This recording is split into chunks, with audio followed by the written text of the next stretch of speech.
The thunder rolled across the Montana sky like the footsteps of angry gods, and Maya Chen pulled her white coat tighter around her shoulders as she checked the locks on the Moonridge Animal Hospital one last time. The storm had been building all evening, turning the October night into something wild and restless that made her skin prickle with electricity. She should have gone home hours ago. Should have locked up at 5 like any sensible veterinarian and driven to her small cottage on Maple Street, where she could curl up with a cup of tea and pretend the howling wind didn't sound like voices calling her name. But Mrs. Patterson's elderly retriever was recovering from surgery in the back kennel, and Maya had never been able to leave a patient alone during a storm. Lightning split the sky in two, illuminating the empty parking lot in stark white relief. The rain hammered against the windows with increasing fury, and Maya found herself drawn to the large picture window that faced the forest. Something was out there. She could feel it in her bones, in the way her pulse quickened and her hands trembled slightly as she reached for the coffee mug she'd abandoned hours ago.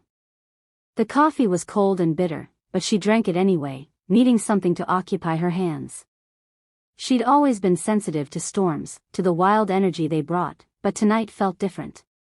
Tonight felt like a beginning. The sharp rap on the front door made her jump, sending cold coffee sloshing over her fingers. Through the rain-streaked glass, she could make out the silhouette of a man, tall, broad-shouldered, with something massive and dark cradled in his arms. "We're closed," she called out, but her voice sounded thin against the storm's fury. "Please." The man's voice was rough, desperate, carrying clearly despite the thunder. "He's dying." Maya's medical training overrode her caution. She unlocked the door and pulled it open, immediately soaked by the driving rain. The stranger was even larger than he'd appeared through the glass, easily 6'4", with dark hair plastered to his skull and eyes that seemed to reflect light like an animal's. But it was what he carried that stole her breath. The creature in his arms was enormous, easily the size of a Great Dane but built like a wolf. Its thick, midnight black fur was matted with blood, and she could see deep gashes along its flanks and shoulders. But it was the eyes that made her heart stutter, intelligent, ancient, and fixed on her face with an intensity that was utterly human. "Bring him in," she said without hesitation, stepping aside to let the stranger pass. "Emergency room, through that door." The man moved with fluid grace despite his burden, and Maya noticed he was barefoot, wearing only jeans and a torn flannel shirt that looked like it had been shredded by claws. She should have asked questions. Who was he? Where had he found the animal? How had he gotten those scratches on his own arms? But something about the situation felt urgent beyond the creature's obvious injuries. "Put him on the table," she instructed, already pulling on latex gloves and gathering supplies. "What happened?" "Hunters," the man said simply, and something in his tone made her look up sharply. His eyes were the color of storm clouds, dark gray with silver flecks, and they held a wildness that matched the night outside. "Silver bullets. Silver bullets." Maya frowned as she began her examination, gently probing the creature's wounds. Who used silver bullets to hunt? The metal was expensive, unnecessary for any normal game animal, and yet. Her fingers found 3 entry wounds, and when she carefully extracted the first bullet with surgical forceps, the metal gleamed silver bright under the harsh fluorescent lights. "This is going to sound strange," she murmured, more to herself than to the man watching her with predatory stillness from the corner, but silver is actually toxic to some animals. It can prevent proper healing, 'cause systemic. You know about silver poisoning? The man's voice was sharp with surprise. Maya paused in her work, suddenly aware of how odd her knowledge was. She'd never treated a case of silver poisoning before, had only read about it in obscure veterinary journals that dealt with unusual toxins. But somehow, looking at this magnificent creature, the information had simply been there, as if she'd always known. Yes, apparently I do." She returned to her work, carefully irrigating the wounds and removing every trace of silver she could find. The creature remained perfectly still throughout the procedure, though she could feel those unsettling eyes watching her every move. "What's his name?" "He doesn't have one," the man said quietly. "Not in the way you mean." Maya glanced up from her suturing, studying the stranger's face properly for the first time. He was handsome in a rough, dangerous way, sharp cheekbones, a strong jaw shadowed with stubble, and a mouth that looked like it rarely smiled. But there was something else, something that made her pulse quicken in a way that had nothing to do with fear. "Everyone has a name," she said softly, returning her attention to the patient. "Even if it's just in their heart." The man was quiet for so long she thought he wouldn't answer. "Then, in our tongue, he would be called Kytherin. It means, shadow walker." Kytherin, Maya repeated, and the syllables felt strangely familiar on her tongue. The creature's ears pricked forward at the sound, and she could have sworn she saw recognition in those two intelligent eyes. "That's beautiful. What language is that?" "An old one. Older than most people remember." Maya finished the last suture and stepped back to survey her work. The creature had lost a significant amount of blood, and the silver poisoning would take time to clear his system, but he should survive. She'd done good work, the kind of precise, intuitive surgery that had earned her a reputation as one of the best veterinarians in 3 counties. "He'll need to stay for observation," she said, wiping her hands on a towel. "The blood loss alone. I'll stay with him." Maya turned to face the stranger fully, noting the way he stood between her and the door, not blocking her path exactly, but positioned to move quickly if needed. Everything about him radiated controlled power, from the careful way he held himself to the predatory grace of his movements. "Mr. Just call me Marcus," he said, and she knew instinctively that it wasn't his real name. "And thank you for helping him. Most people would have turned us away." "Most people don't understand what they're seeing," Maya replied, surprising herself with the words. She didn't understand what she was seeing either, but somehow that didn't seem to matter. "I'll set up a recovery kennel in the back room. You can stay if you want, but visiting hours. I won't leave him." The finality in his voice brooked no argument, and Maya found herself nodding. There was something about this situation, about these two beings who'd stumbled into her quiet life during a thunderstorm, that felt inevitable. As if everything had been leading to this moment. She settled the creature, Kytherin, into the largest kennel in the recovery room, lining it with extra blankets and setting up an 4-drip for fluids and antibiotics. Marcus settled into the chair beside the kennel with the patient stillness of a predator, his strange gray eyes never leaving his companion. "I'll be in my office if you need anything," Maya said, but she found herself reluctant to leave. "There's coffee in the break room, and..." "Maya." She froze. She hadn't told him her name. The nameplate on her coat was turned inward, and she'd been too focused on the patient to make introductions. But he'd spoken her name with perfect confidence, as if he'd known it all along. "How do you?" "Get some rest," Marcus said gently, and there was something in his voice that seemed to reach deep inside her, soothing the sudden spike of fear. "He's going to be fine. You saved his life tonight." Maya wanted to ask more questions, but exhaustion was settling over her like a heavy blanket. The adrenaline from the emergency surgery was fading, leaving her drained and strangely peaceful. She made her way to her small office adjoining the treatment rooms, where she kept a cot for nights when she had to stay with critical patients. She settled onto the narrow bed fully clothed, intending to rest for just a few minutes. But the sound of the storm, the rhythmic beeping of the monitoring equipment, and something else, a low, almost subsonic humming that seemed to come from the recovery room, lulled her into the deepest sleep she'd had in months. Maya dreamed of wolves. Not the creature she'd treated, but others, dozens of them, running through moonlit forests with silver eyes and voices that called her name. In the dream, she ran with them, her bare feet silent on the forest floor, her heart pounding with exhilaration rather than fear. She belonged with them, had always belonged with them, and the knowledge filled her with a joy so intense it was almost painful.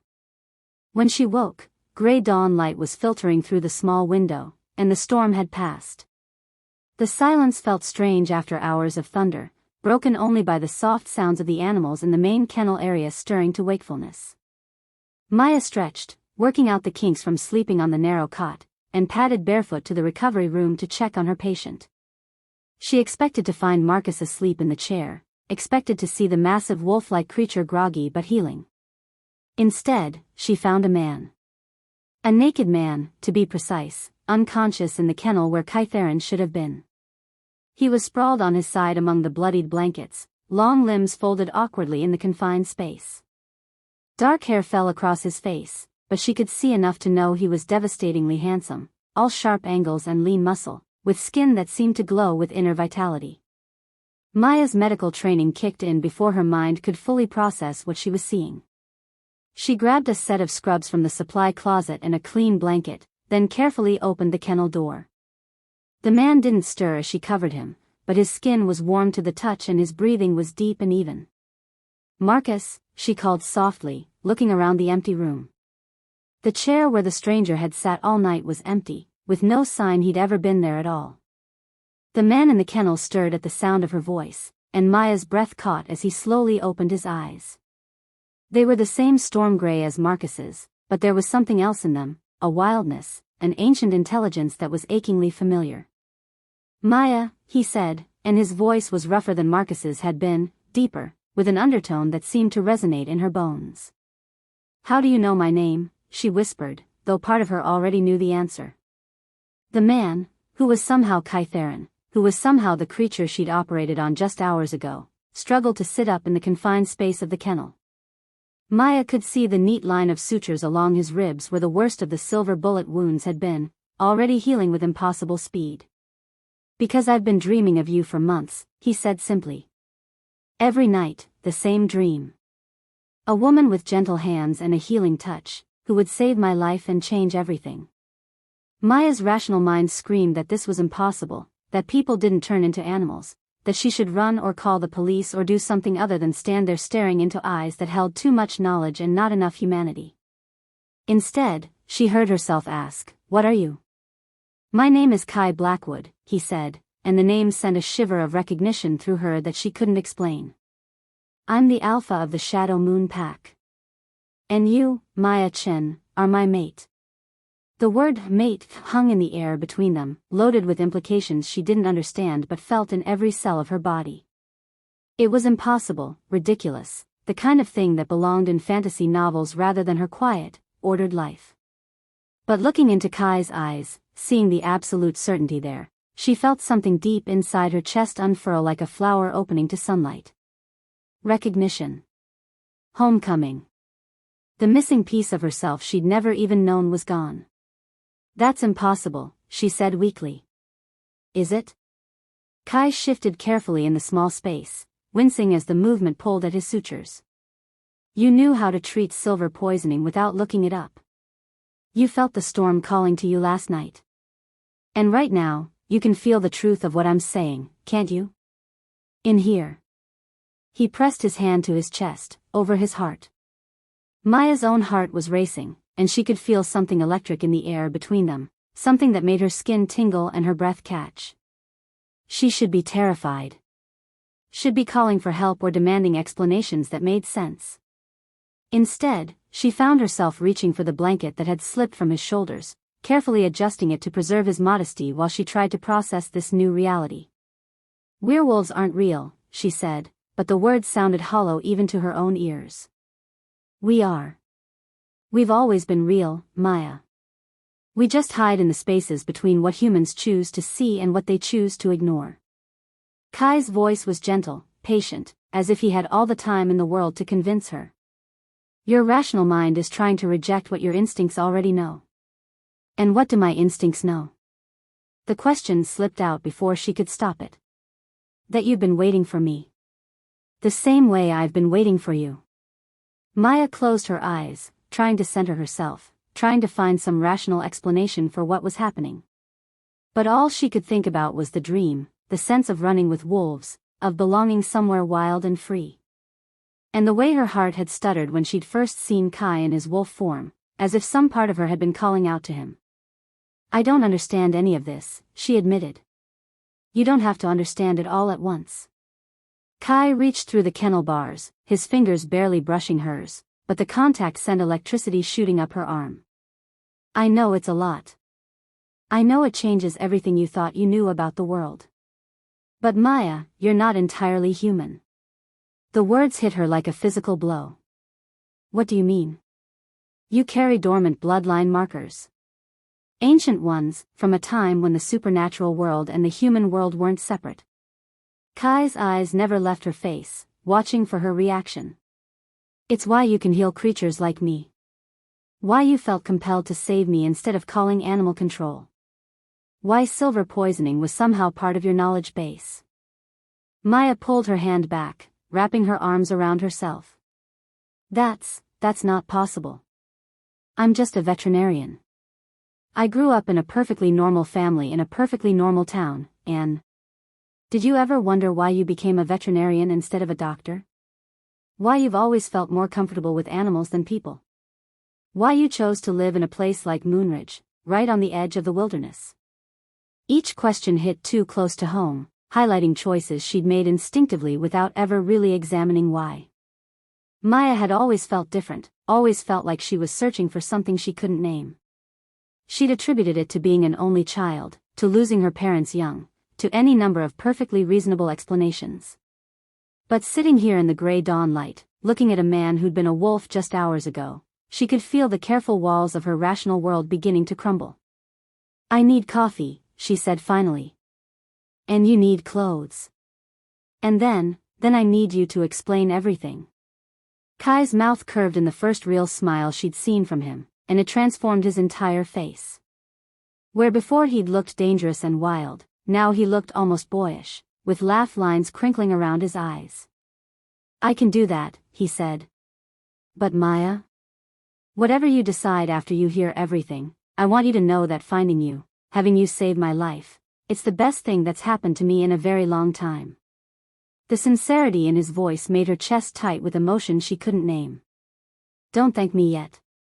You might regret saying that once I've had caffeine and can think clearly. I don't think I could ever regret finding you. Maya felt heat rise in her cheeks at the intensity in his voice, at the way he was looking at her like she was something precious and rare. No one had ever looked at her like that before, and it was as terrifying as it was thrilling. She found a set of large scrubs that would hopefully fit him and grabbed a bag of saline solution to flush his wounds properly. When she turned back to the kennel, Kai had somehow maneuvered himself into a sitting position despite the confined space, the blanket wrapped around his waist. These should fit, she said, holding out the scrubs. And I should check your sutures, make sure there's no infection or... Maya. His voice stopped her mid-sentence. I heal fast. Faster than humans. By tonight, these wounds will be completely closed. That's medically impossible. So is everything else that's happened in the last 8 hours. She couldn't argue with that logic. Instead, she unlocked the kennel and stepped back to give him room to emerge. Kai moved with fluid grace despite his injuries, rising to his full height in one smooth motion. He was tall, at least 6'3", and broad through the shoulders, with the kind of lean, powerful build that spoke of physical work and outdoor living. The sutures along his ribs were already beginning to dissolve, she noticed with professional fascination. The edges of the wounds were knitting together with remarkable speed, leaving only thin pink lines that would probably be completely gone within days. Accelerated healing is one of our gifts, Kai said, noticing her stare. Along with enhanced senses, increased strength, and the ability to shift between human and wolf form. How? Maya asked, then shook her head. Sorry, that's probably not a question with a simple answer. Actually, it is. Magic. Kai pulled on the scrub pants, and Maya tried not to notice the way the fabric stretched across his powerful thighs. Ancient magic, tied to the cycles of the moon and the wild places of the earth. We're what humans became when they chose to embrace their connection to the natural world instead of rejecting it. Maya busied herself tidying the recovery room, needing something to do with her hands while her mind tried to process everything he was telling her.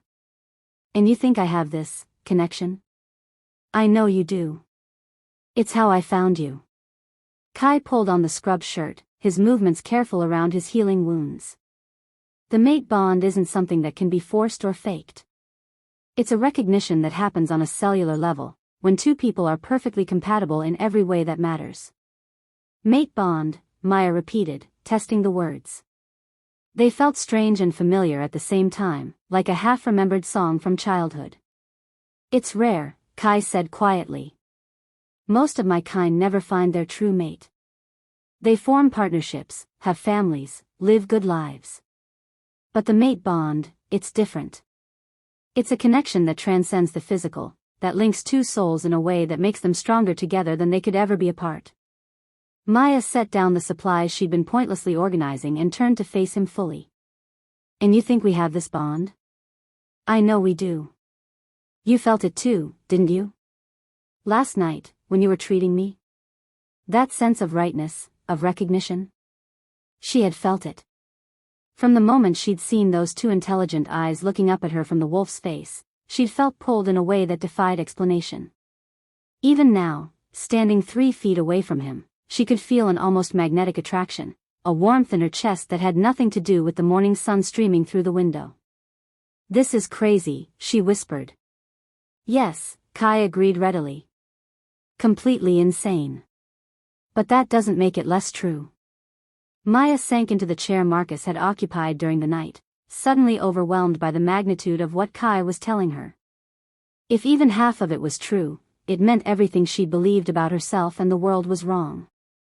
It meant she wasn't who she thought she was, that there were entire realms of possibility she'd never even imagined. I need that coffee now, she said weakly. Maya. Kai moved closer, and she could smell something wild and earthy on his skin, like pine forests and mountain air. I know this is overwhelming. I know it's a lot to take in all at once. But I need you to know that you're safe with me. Whatever you decide, whatever you choose to believe, I will never hurt you. But other people might, she asked, hearing the implication in his voice. Kai's expression darkened. There are others who would see our bond as a threat. My world isn't always a safe one, especially for humans who get caught up in pack politics. Pack politics? Every werewolf belongs to a pack, a family group with its own hierarchy and territory. I'm the alpha of the Shadow Moon Pack, which means I'm responsible for protecting our territory and our people. But there are other packs, other alphas who might see a human mate as weakness to exploit. Maya felt a chill that had nothing to do with the morning air. Are we in danger? Not immediately. My pack is strong, and our territory is well defended. But Maya, I won't lie to you about the risks. Being with me means becoming part of a world that most humans never see, with dangers they never face. And if I choose not to believe any of this? If I decide you're suffering from some kind of delusional episode brought on by blood loss and trauma? Kai's smile was sad but understanding. Then I'll leave. I'll shift back to my wolf form and walk out of your life, and you'll never see me again. But the dreams won't stop. The sense that something is missing won't go away. And eventually, you'll start to wonder if the crazy man who claimed to be a werewolf might have been telling the truth. The certainty in his voice was almost more convincing than any proof he could have offered. Maya looked into his storm-gray eyes and saw no deception there, no hint of madness or manipulation. Just truth, laid bare and offered without conditions. Show me, she said impulsively. Show you what? Shift. Change. Prove to me that you're really what you say you are. Kai hesitated. It's not like the movies, Maya. It's not violent or painful, but it is intense. And once you see it, you can't unsee it. There's no going back to thinking the world is the way you thought it was. I think we're already past that point. Kai studied her face for a long moment, then nodded slowly. All right. But step back. The first time can be startling. Maya moved to the far side of the room, her heart hammering with a mixture of anticipation and terror. Kai stood in the center of the space, closing his eyes and taking several deep breaths. The morning light streaming through the window seemed to gather around him, and Maya could feel something building in the air, a pressure, an energy that made her skin tingle. Then Kai began to change. It wasn't the violent, bone-cracking transformation she'd seen in horror movies. Instead, it was fluid, graceful, like watching time-lapse footage of a flower blooming or a season changing. His human form seemed to blur and flow, becoming something larger, wilder, more primal. When the transformation was complete, the massive black wolf from the night before stood where Kai had been. The creature's intelligent gray eyes found hers across the room, and Maya felt that same jolt of recognition she'd experienced when she'd first seen him injured and bleeding. But now she understood what she was seeing. This wasn't just an animal. This was Kai, in another form, still himself but expressing a different aspect of his nature. The wolf padded closer, moving with careful deliberation, and Maya found herself reaching out to touch the thick black fur. The contact sent warmth shooting up her arm, and she felt something inside her chest unfurl like wings spreading for the first time. This was real. All of it was real, and she was connected to it in ways she was only beginning to understand. The wolf, Kai, nuzzled her palm gently, then stepped back and began the transformation again. Within moments, the man stood before her once more, watching her face carefully for signs of fear or rejection. "Now do you believe me?" he asked softly. Maya's legs felt unsteady, and she sank back into the chair, staring at him with wide eyes. I'm really a werewolf. Alpha of the Shadow Moon Pack. And you're really my mate." The word mate sent another flutter through her chest, and Maya pressed her hand over her heart, feeling it race beneath her palm. Everything Kai had told her was true. The world was stranger and more wonderful and more dangerous than she'd ever imagined. "What happens now?" she asked. "Now we take things slowly," Kai said, settling into the chair across from her.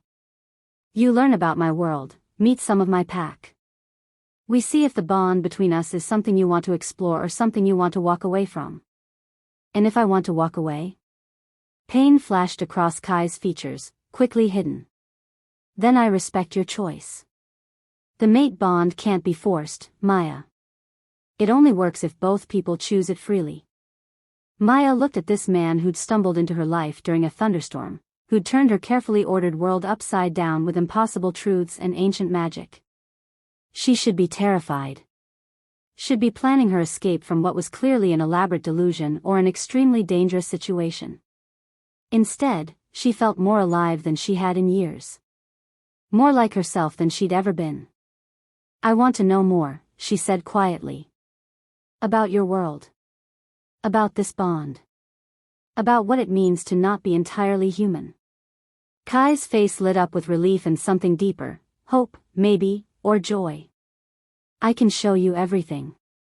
But Maya, once you step into my world, really step into it, there are some things that can't be undone." "Like what?" "Like the way you'll start to see the world differently.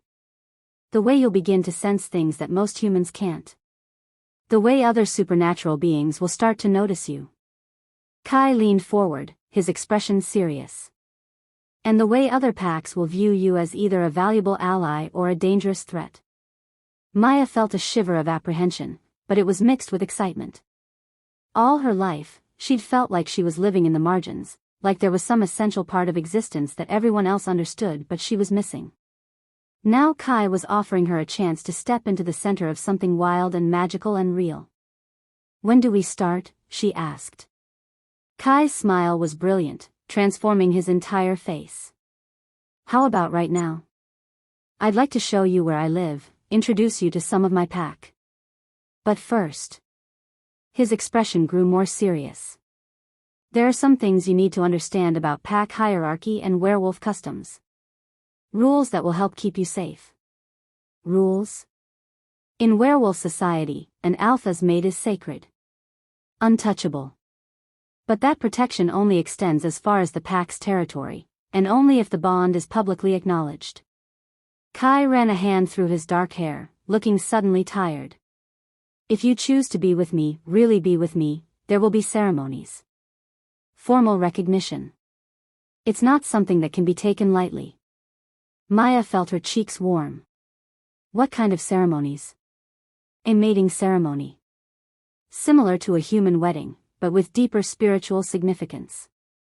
It would bind us together in the eyes of the pack, make you part of the family in truth as well as name." The idea of marriage, or something like it, to a man she'd known for less than 12 hours should have sent her running for the hills. Instead, Maya felt that flutter in her chest again, that sense of rightness that defied all logic. And if I'm not ready for that level of commitment? Then we take things at whatever pace feels right to you, Kai said simply. The mate bond isn't going anywhere, Maya. We have time to figure out what this means for both of us. Maya nodded, trying to process everything he was telling her. It was overwhelming, but not in a bad way. More like standing at the edge of an ocean and knowing she was about to dive into waters deeper and more exciting than anything she'd ever experienced. Okay, she said finally. Show me your world. Kai stood, extending his hand to her. Are you sure? Once you see it, once you meet my pack, there's no going back to pretending this was all a hallucination. Maya looked at his outstretched hand, strong and calloused and somehow exactly right. She thought about her quiet life, her careful routines, the sense that she'd been sleepwalking through her own existence. Then she thought about the dream of running with wolves, about the feeling of belonging she'd experienced in those few moments of sleep. She took his hand. The contact sent warmth racing up her arm and settling in her chest like a small sun. Kai's fingers closed around hers, gentle but possessive, and Maya felt that sense of recognition deepen into something that might have been destiny. I'm sure, she said, and meant it. They were still standing there, hands clasped, when the front door of the clinic exploded inward. 3 men in dark tactical gear burst through the entrance, moving with military precision. They carried weapons that gleamed silver in the morning light, and their faces were hidden behind black masks that made them look more like nightmare figures than human beings. Where is she? The leader demanded, his voice distorted by some kind of electronic modifier. Where is the Alpha's whore? Maya felt Kai's hand tighten on hers, felt the temperature in the room drop several degrees as raw power rolled off him in waves. When she looked at his face, his eyes had gone completely silver, inhuman and terrible and beautiful. Get behind me, he said quietly, never taking his eyes off the intruders. Whatever happens, stay behind me. Search the building, the leader ordered his companions. She's here somewhere. The tracker is never wrong. Tracker? Maya's mind raced. How could they possibly be tracking her? She'd never seen these men before in her life, had no idea why they would be looking for her specifically. Unless. They're not here for me, she whispered to Kai. They're here for you. No. Kai's voice was grim, deadly quiet. They called you the Alpha's whore. They know exactly who you are, Maya. They know about the mate bond. Terror flooded through her, cold and sharp. How is that possible? Because someone told them. Kai's eyes never left the armed men as they began methodically searching the clinic, overturning equipment and smashing anything that got in their way. Someone in my pack has betrayed us. The leader turned toward the recovery room where they were hiding, and Maya could see her reflection in his dark goggles. She looked small and fragile and utterly out of place in this world of violence and supernatural politics. Found them, the man called to his companions, raising his weapon. Target acquired. Kai pushed Maya behind him and stepped forward, and Maya watched in fascination and terror as he began to change. Not fully, he remained human in shape, but his muscles swelled with inhuman strength, his nails elongated into claws, and when he spoke, his voice carried the deep rumble of a wolf's growl. You made a mistake coming here, he said, and the words seemed to echo with supernatural authority. This is neutral territory. Sacred ground. Not anymore, the leader replied, and pulled the trigger. Maya screamed as the silver bullet tore through the air toward Kai's chest. But her mate, and God help her, she was already thinking of him that way, moved with inhuman speed, dodging to the side and launching himself at their attackers. What followed was brief, brutal, and utterly one-sided. Kai moved like liquid death, too fast for human eyes to follow, too strong for human weapons to stop. Within seconds, all 3 intruders were down, their weapons scattered across the floor. But as the echoes of violence faded, Maya heard something that made her blood run cold. Car engines. Multiple vehicles, approaching fast. There are more, she whispered. Kai straightened from where he'd been checking the unconscious intruders, his enhanced hearing picking up what she'd only just noticed. A lot more. Maya, we need to go. Now. But my patients, the clinic. Will be fine. These people aren't interested in destroying property. They want us. Kai grabbed her hand, pulling her toward the back exit. Is there another way out? Maya nodded, leading him through the maze of examination rooms toward the rear door that opened onto the employee parking area. But as they reached for the handle, they heard the screech of tires as more vehicles surrounded the building. They were trapped. Kai pulled Maya against him, his arms forming a protective barrier around her small frame. She could feel his heart beating against her cheek, strong and steady despite the danger surrounding them. Could smell that wild, earthy scent that was becoming as familiar as her own skin. Who are they? She whispered against his chest. Hunters, Kai replied grimly. Humans who've made it their mission to exterminate my kind. They're well-funded, well-armed, and they've never taken prisoners. What do they want with me? You're my mate. That makes you leverage. Kai's arms tightened around her. Maya, I need you to listen to me very carefully. Whatever happens next, whatever you see, remember that I will do anything to protect you. Anything. The way he said it, with such finality, such grim determination, made Maya's stomach clench with fear. Kai, what are you going to do? Before he could answer, the back door exploded inward, and more masked figures poured into the clinic. This time, they weren't taking any chances. They moved with military precision, surrounding Kai and Maya before either of them could react. Alpha Blackwood, one of them said, his voice crisp and professional. You're coming with us. I don't think so, Kai replied, and Maya felt rather than saw the change that came over him. The air around them grew thick with power, with a presence so overwhelming it made her knees weak. The female comes too, another hunter added, training his weapon on Maya. Orders are to bring them both in alive. Whose orders? Kai demanded, but Maya could hear the futility in his voice. They were outnumbered 6-1, surrounded, with nowhere to run. You know whose orders. Maya felt Kai's entire body go rigid with shock and what might have been betrayal. That's impossible. He wouldn't. He would.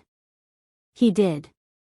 Now come quietly, or we start putting silver bullets in non-vital areas until you cooperate.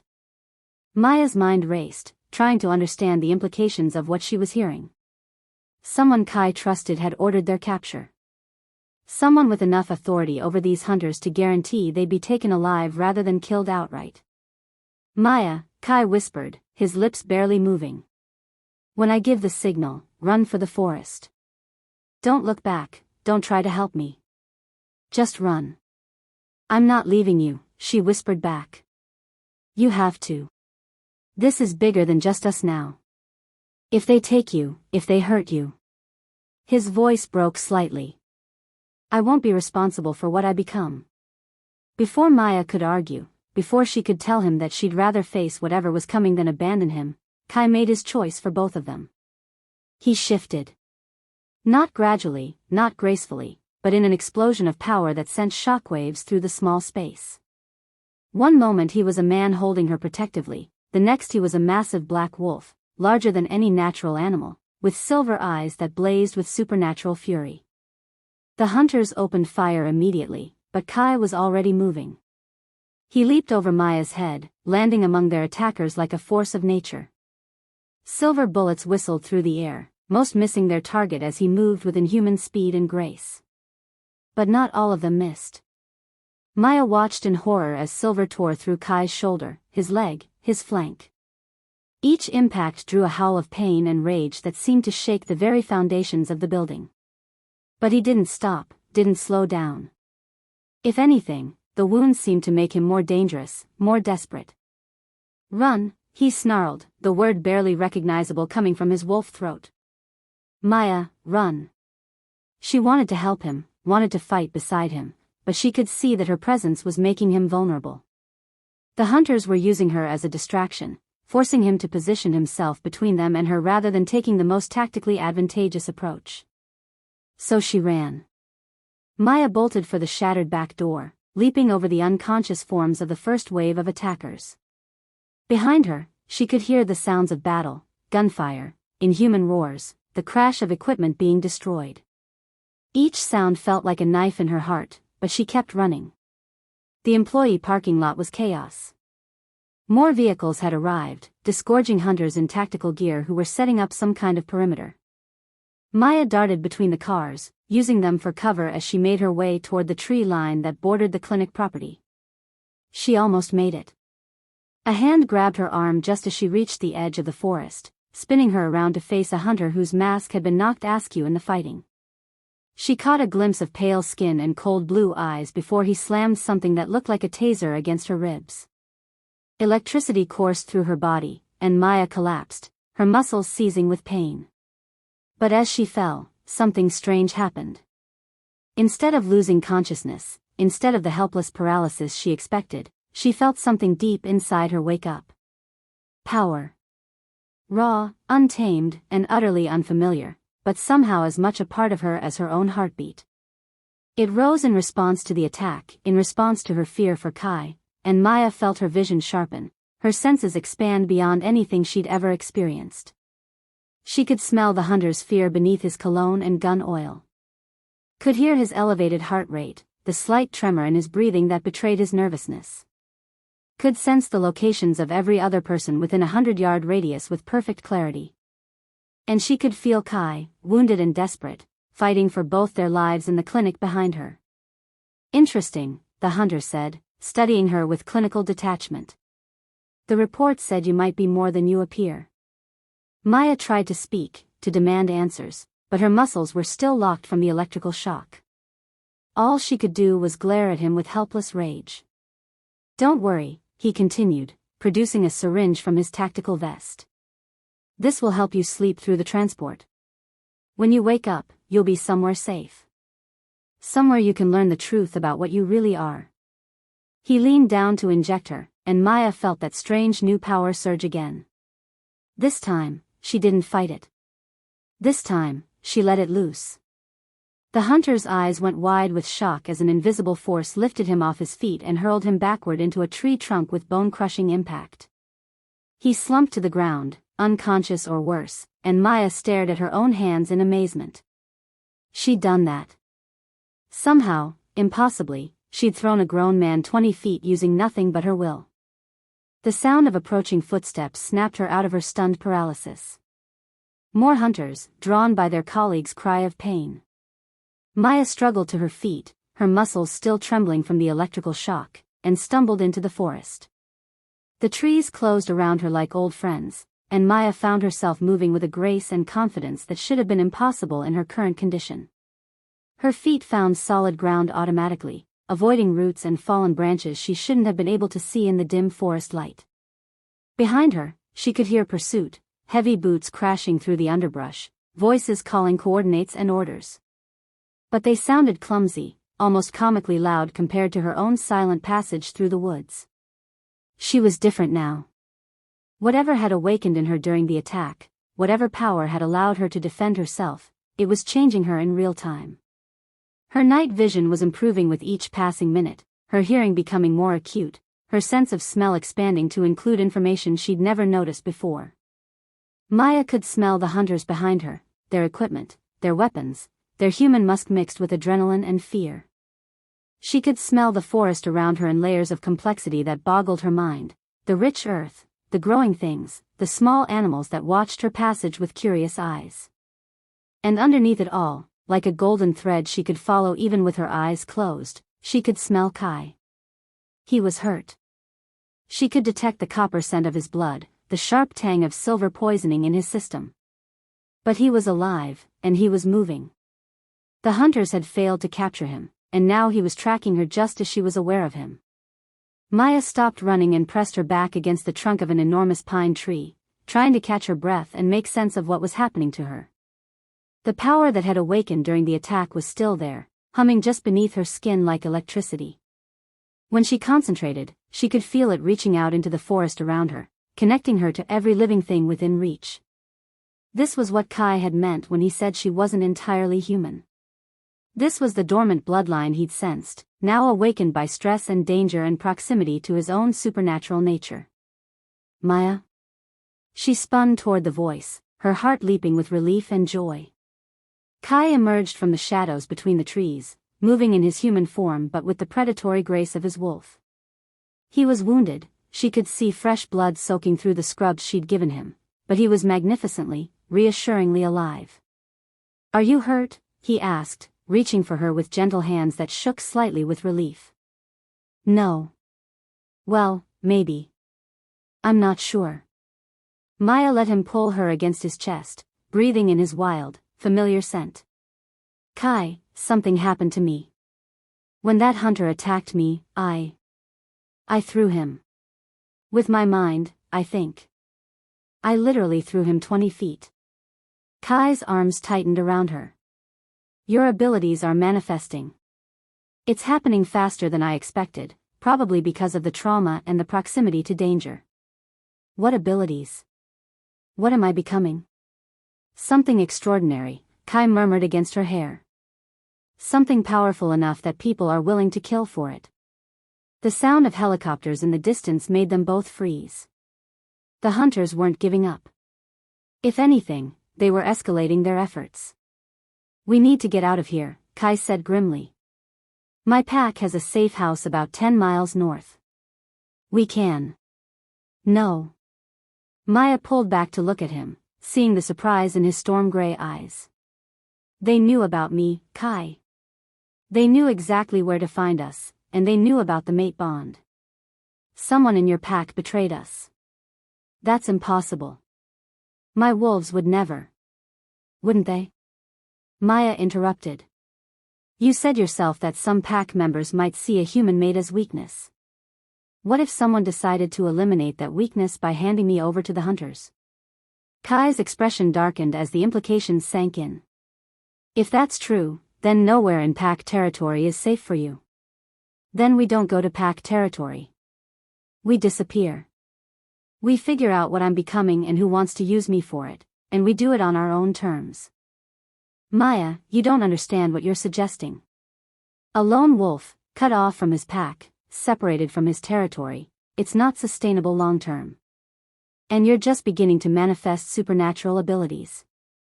You need guidance, training. Then we find another way to get it. There have to be other supernatural beings who aren't part of your pack structure. People who can help us understand what's happening to me." The helicopters were getting closer, and Maya could hear the sound of ATVs in the distance. The hunters were conducting a full-scale search operation, and it was only a matter of time before they were discovered. "There's a place," Kai said finally, his voice reluctant. "A sanctuary for supernatural beings who don't fit into traditional hierarchies. It's hidden, protected by old magic, but Maya, the people there, they're not like my pack. They don't follow the same rules, the same codes of honor." "Are they dangerous?" "Not to us, no. But they're unpredictable. And if we go there, if we ask for their protection, there will be a price. There always is." Maya could hear the doubt in his voice, the reluctance to trust their safety to people he clearly had reservations about. But the alternative was worse: capture by the hunters, betrayal by his own pack, and the certainty that whatever was awakening in her would be used for purposes she couldn't even imagine. "We'll deal with whatever price they ask," she said firmly. "Together." Kai searched her face in the dim forest light, and whatever he saw there seemed to convince him. He nodded slowly, then took her hand. "Together," he agreed. "But Maya, once we step into that world, once we ask for sanctuary from beings older and stranger than anything you've encountered so far, there's no going back to the life you knew." Maya looked back through the trees toward the clinic where her carefully ordered life had been shattered in a single night. She thought about her quiet routine, her predictable days, the sense that she'd been living in the margins of her own existence. Then she looked at Kai, wounded, protective, offering her a choice between safety and truth, and felt that flutter in her chest again. That sense of recognition, of destiny, of finally becoming who she was meant to be. "I never wanted to go back anyway," she said. Kai's smile was brilliant, transforming his entire face despite the pain and exhaustion she could see in his eyes. "Then let's go find out what you're really capable of." He shifted back to his wolf form, moving more carefully this time due to his injuries. Maya climbed onto his back, amazed at how natural it felt, how perfectly she fit against his powerful frame. As if she'd been born to ride beside him through moonlit forests. As they disappeared deeper into the wilderness, leaving behind the sounds of pursuit and the wreckage of her old life, Maya felt something she'd never experienced before. She felt free. Behind them, the hunters searched empty forest and found nothing but shadows and the lingering scent of pine. Ahead of them lay a world of ancient magic and impossible dangers, of beings who existed outside the laws of both human and supernatural society. And between them, growing stronger with each passing mile, was a bond that would either save them both or destroy everything they touched. Maya held tight to Kai's thick fur and let herself hope it would be salvation. The future, whatever it held, was rushing toward them with the speed of destiny itself. If you're enjoying this channel, don't forget to like the video, drop a comment to share your thoughts, and hit the subscribe button. Also, turn on the notification bell so you'll be updated whenever more stories like this drop. Chapter 2. The sanctuary Kai had spoken of lay hidden in a valley so remote that no human maps showed its existence. Maya had dozed fitfully during the long ride through increasingly wild terrain, her arms wrapped around Kai's powerful wolf form as he navigated paths that seemed to exist more in memory than reality. When she finally opened her eyes, the sun was setting behind jagged mountain peaks, painting the sky in shades of amber and rose. Kai slowed to a stop at the edge of a cliff that overlooked the most beautiful place Maya had ever seen. The valley below was lush and green, crossed by a silver ribbon of river that caught the last light of day. Ancient trees rose like cathedral spires along the water's edge, and she could make out structures nestled among them, buildings that seemed to grow from the landscape itself rather than being imposed upon it.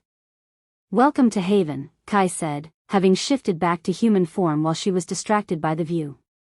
His voice carried a mixture of relief and apprehension that made Maya look at him more closely. "You don't seem entirely happy to be here," she observed. "It's complicated." Kai ran a hand through his dark hair, wincing as the movement pulled at his still healing wounds. Haven exists outside the normal power structures of the supernatural world. No pack law, no coven hierarchy, no ancient councils making decisions. It's freedom, but it's also chaos. Maya studied his profile in the fading light, noting the tension in his jaw and the way his eyes kept scanning the valley below as if searching for threats. "What aren't you telling me? The woman who runs this place, we have history." The simple statement hit Maya like a physical blow, and she was surprised by the intensity of jealousy that flared in her chest. The mate bond, she realized. It was making her possessive in ways that should have alarmed her but somehow felt perfectly natural. "What kind of history?" she asked, proud that her voice remained steady. "The kind that ended badly." Kai turned to face her fully, his storm-gray eyes serious. "Sarah Nightshade and I were involved years ago. Before I became alpha, before I understood what it meant to wait for a true mate. And now? Now she's the most powerful supernatural being in a 300-mile radius, and I'm about to ask her for a favor that will put both of us in her debt." Kai's smile was rueful. "This should be interesting." Before Maya could respond, the air around them shimmered like heat waves rising from summer pavement. The temperature dropped 20 degrees in an instant, and Maya felt her newly awakened senses go haywire as something vast and ancient focused its attention on them.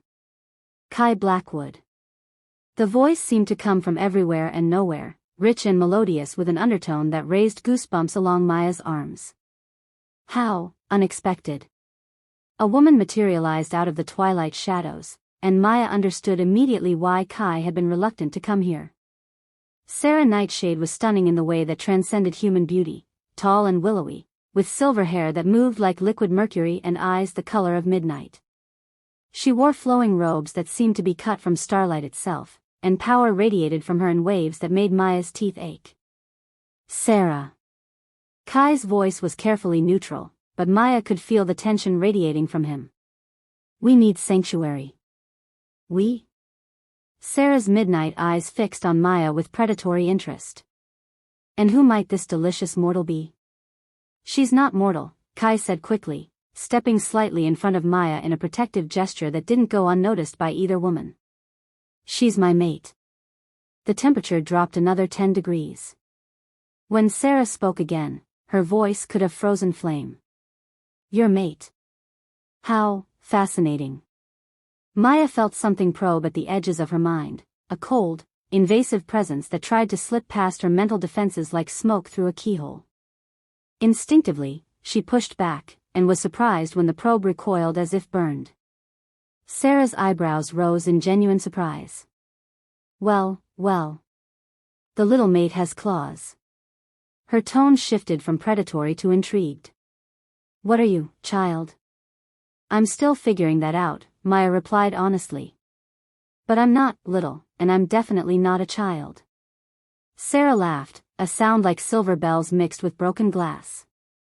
Oh, I like her already. She has spine. The ancient being circled them slowly, studying Maya with the intensity of a collector examining a rare gem. Tell me, Kai, what brings the great alpha crawling to my door? Last I heard, you had your precious pack to protect you. My pack has been compromised, Kai said through gritted teeth. Someone betrayed us to the hunters. Maya and I need somewhere safe while we figure out who and why. The hunters, you say? Sarah's expression darkened, and Maya felt the temperature plummet even further. Those tedious little insects are becoming increasingly bold. Just last month, they had the audacity to attack one of my residents. I'm afraid I had to make an example of them. Something in her tone made Maya's blood run cold. She was beginning to understand that while Sarah might offer them sanctuary, they would be trading one danger for another. Will you help us? Kai asked. Oh, darling, of course I will. But you know there's always a price. Sarah's smile was sharp enough to cut diamonds. The question is, what are you willing to pay? Name it, Kai said without hesitation. Careful, Alpha. You don't know what I might ask for. Sarah's gaze shifted to Maya, and there was something hungry in those midnight depths. Perhaps I'll want to borrow your pretty mate for a while. She's just coming into her power, isn't she? So much potential, so much raw energy to explore. Maya felt Kai's entire body go rigid with barely controlled fury. That's not negotiable. Everything is negotiable, darling. But relax, I'm not interested in breaking up such a delicious bond. No, what I want is much simpler. Sarah's smile turned genuinely warm for the first time since her arrival. I want to know what she is. What bloodline runs through her veins that allows her to push back against my mental probes? I've been studying supernatural genetics for 3 centuries, and she's unlike anything I've encountered. I don't understand, Maya said. Neither do I, which is what makes this so exciting. Sarah clapped her hands together like a child who'd been promised a new toy. In exchange for sanctuary and protection, you'll allow me to run some tests. Nothing invasive, nothing permanent. Just a few samples and some controlled experiments to map your abilities. Maya looked at Kai, who was clearly struggling with the arrangement. She could understand his reluctance. Being studied like a lab rat wasn't exactly appealing. But the alternative was facing the hunters alone, and she was self-aware enough to know she wasn't ready for that. What kind of tests? She asked. Oh, the usual. Blood work, genetic mapping, some simple exercises to measure your psychic potential. Sarah waved a hand dismissively. I promise you'll find it fascinating. Most people go their entire lives without understanding what they're truly capable of. And in return? Complete protection within Haven's borders.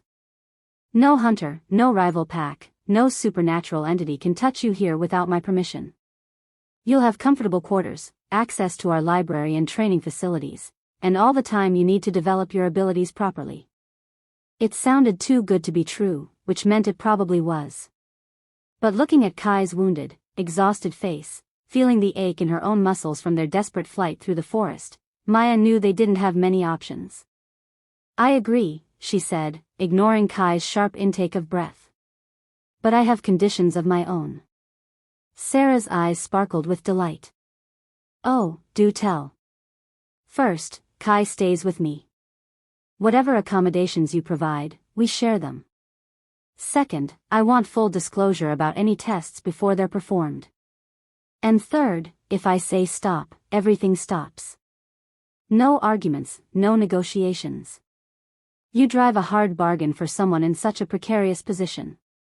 Sarah studied Maya's face for a long moment, then nodded slowly. Very well. I accept your terms. Just like that? Darling, you have no idea how boring it gets up here. A new test subject with unprecedented abilities and a juicy romantic drama playing out in real time? This is better than Christmas. Sarah gestured toward the valley below. Shall we get you settled? The descent into Haven was like stepping into a fairy tale. The path wound through gardens that bloomed with flowers Maya had never seen before, some that glowed with their own inner light, others that seemed to phase in and out of existence as she watched. The air itself felt different here, thick with magic and possibilities. The valley exists in a pocket dimension, Sarah explained as she led them past a pond where something large and serpentine swirled just beneath the surface. Time moves differently here. A day in the outside world might be an hour here, or a week. It depends on need and circumstance. That's impossible, Maya said automatically. So are werewolves and telepathic probes, yet here we are. Sarah's laugh was genuinely amused. You're going to have to expand your definition of possible, darling. They passed other residents as they walked, a tall man with bark-like skin who nodded politely, a woman whose hair seemed to be made of living flame, and something that might once have been human but now looked more like shadow given form. All of them stared at Maya with undisguised curiosity, but none approached. They can sense what you are, Sarah said, noticing Maya's discomfort. Or rather, what you're becoming. It's like watching a butterfly emerge from its chrysalis, fascinating and slightly unsettling. What am I becoming? Maya asked. That, my dear, is the question worth 1,000 lifetimes of study. The cottage Sarah led them to was larger than it appeared from the outside, with rooms that seemed to unfold like origami as they moved through them. The main living area was comfortable without being ostentatious: stone fireplace, overstuffed furniture, windows that looked out over the magical gardens. There's a bedroom upstairs, bathroom down the hall, kitchen fully stocked, Sarah said, moving through the space with the casual authority of someone who owned everything as far as the eye could see. I'll send someone by in the morning to begin your orientation. Orientation? Kai spoke for the first time since they'd entered the valley, his voice carefully controlled. Oh yes. Can't have you wandering around touching things you shouldn't, eating plants that might dissolve you from the inside out. Haven is safe, but it's not domesticated. Sarah's smile was sharp. Speaking of which, Maya darling, a word of advice. Don't go exploring alone until you've learned the rules. Some of our residents have particular dietary requirements. With that cheerful warning, she swept out of the cottage, leaving them alone for the first time since the attack at the clinic. Maya sank onto the sofa, suddenly overwhelmed by everything that had happened in the past 24 hours. Are you okay? Kai asked, settling beside her with careful movements that reminded her he was still healing from silver bullet wounds. I don't know. Maybe. Probably not. Maya leaned against his shoulder, drawing comfort from his solid warmth. This morning I was a veterinarian. Now I'm apparently some kind of supernatural being with unprecedented abilities, mated to a werewolf alpha, and hiding in a pocket dimension from hunters who want to capture me for reasons I don't understand. When you put it like that, it does sound overwhelming. Just a little. Maya tilted her head to look at him. Are you okay? Really okay? Those silver bullets are already healing. Accelerated recovery, remember? Kai caught her hand, bringing it to his lips to press a gentle kiss to her palm. Maya, about Sarah. You don't have to explain. We all have history. I want to explain. You deserve to know what you're walking into. Kai was quiet for a moment, gathering his thoughts. I met Sarah about 5 years ago, when I was still just a pack warrior. She was intoxicating. Powerful, mysterious, willing to share secrets about the supernatural world that most of my kind never learn. Maya felt that spike of jealousy again, but forced herself to listen without comment. We had an affair that lasted about 6 months. I thought I was in love with her, thought she felt the same way. But for Sarah, I was just entertainment. A temporary diversion. Kai's voice was matter-of-fact, but Maya could hear the old hurt underneath. When she grew bored, she moved on. Made it very clear that I'd been convenient but not irreplaceable. I'm sorry, Maya said, and meant it. Don't be. It taught me valuable lessons about power and manipulation, about the difference between attraction and genuine connection. Kai's thumb traced circles on the back of her hand. What I feel for you, Maya, it's nothing like what I thought I felt for Sarah. This is real. This is forever. The intensity in his voice made her heart race, but also made her aware of how fast everything was moving between them. Kai, we've known each other for less than a day. How can you be so certain? The mate bond doesn't lie. It's not just attraction or compatibility, it's recognition on the deepest possible level. Your soul calling to mine, acknowledging that we're two halves of the same whole. Kai shifted to face her fully. But I know it's harder for you. Your human side needs time to catch up to what your supernatural side already knows. And what does my supernatural side know? That you're home. That you're safe. That you found the person you were always meant to be with. Maya wanted to argue, wanted to insist that she needed more time, more evidence, more rational explanations. But looking into Kai's storm-gray eyes, feeling the warmth of his hand in hers, she couldn't deny the sense of rightness that had been growing stronger since the moment she'd first seen him. I'm scared, she admitted. Of me? Of this. Of how right it feels when it should feel insane. Of how much I want to trust you when I barely know you. Of what I'm becoming and what it might cost. Maya leaned closer to him, drawn by the wild, earthy scent that was becoming as familiar as her own skin. But mostly I'm scared of what happens if I lose you. Kai's expression softened, and he reached up to cup her face gently. You won't lose me. Whatever comes next, whatever we have to face, we face it together. Promise? I promise. When he kissed her, it was nothing like the desperate passion she'd expected. Instead, it was gentle, reverent, a sealing of the vows they'd just made to each other. Maya felt that flutter in her chest expand into something warm and golden, spreading through her entire body like sunlight. The mate bond, she realized. This was what it felt like when two souls recognized each other. They were interrupted by a soft knock at the door. Kai pulled away reluctantly, his eyes darker than usual with desire and something deeper. Come in, he called. The door opened to reveal a young man who looked barely out of his teens, with copper hair and eyes the color of new grass. He carried a covered tray that smelled deliciously of roasted meat and fresh bread. Sarah thought you might be hungry, he said with a shy smile. I'm Robin. I help run the kitchens here. Thank you, Maya said, accepting the tray gratefully. I'm Maya, and this is Kai. Oh, everyone knows who you are. Word travels fast in Haven. Robin's smile widened. If you need anything else, just let me know. My cottage is the one with the singing roses out front. After he left, Maya and Kai shared the meal in comfortable silence. The food was excellent, herb-crusted lamb, roasted vegetables, bread that was still warm from the oven. It was exactly what they needed after their ordeal. Better? Kai asked when they'd finished. Much. Maya curled up against his side, finally allowing herself to relax for the first time since the hunters had burst into her clinic. Kai. What happens now? Now we figure out what you are and what that means for both of us. We learn about your abilities, develop your defenses, and decide what we want to do about the people who are hunting you. And after that? After that, we build a life together. Wherever that leads us. Maya closed her eyes, letting herself imagine a future where they weren't running, weren't hiding, weren't constantly looking over their shoulders. It seemed almost too much to hope for. Tell me about your pack, she said. The good parts, before everything went wrong.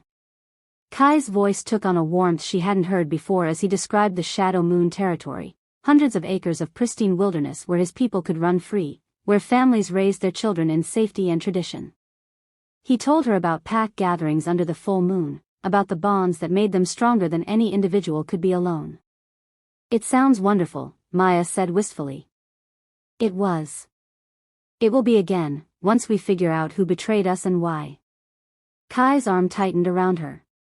I want to show it to you someday. I want you to meet the pack members who are loyal, who will welcome you as their alpha's mate. What if they don't accept me? They will. They'll have to. You're part of me now, which makes you part of them. Kai pressed a kiss to the top of her head. Besides, once they see what you're capable of, once they understand how powerful you are, they'll be fighting over who gets to train you. I don't feel powerful. I feel like I'm barely keeping my head above water. Power isn't about feeling strong all the time. It's about rising to meet challenges when they arise, about protecting the people you love even when you're terrified. Kai's voice was gentle but certain. You threw a hunter 20 feet to protect yourself. You chose to come here with me instead of running away from everything supernatural. You're braver than you know, Maya.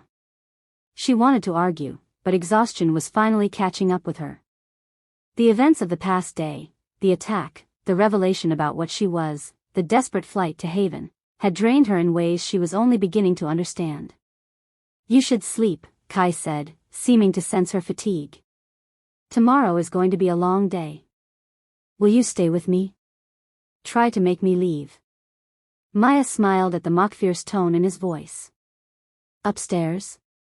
Upstairs. The bedroom was as comfortable as the rest of the cottage, with a large bed covered in soft linens and windows that looked out over the magical gardens. Maya could see lights moving among the plants, will-o'-the-wisps, maybe, or something equally fantastical. There are clothes in the wardrobe that should fit you, Kai said, exploring the room with the careful attention of someone accustomed to assessing potential threats. Sarah thinks of everything. Maya found a nightgown that was exactly her size, made from fabric that felt like liquid moonlight against her skin. When she emerged from the bathroom, she found Kai standing by the window, silhouetted against the star-filled sky.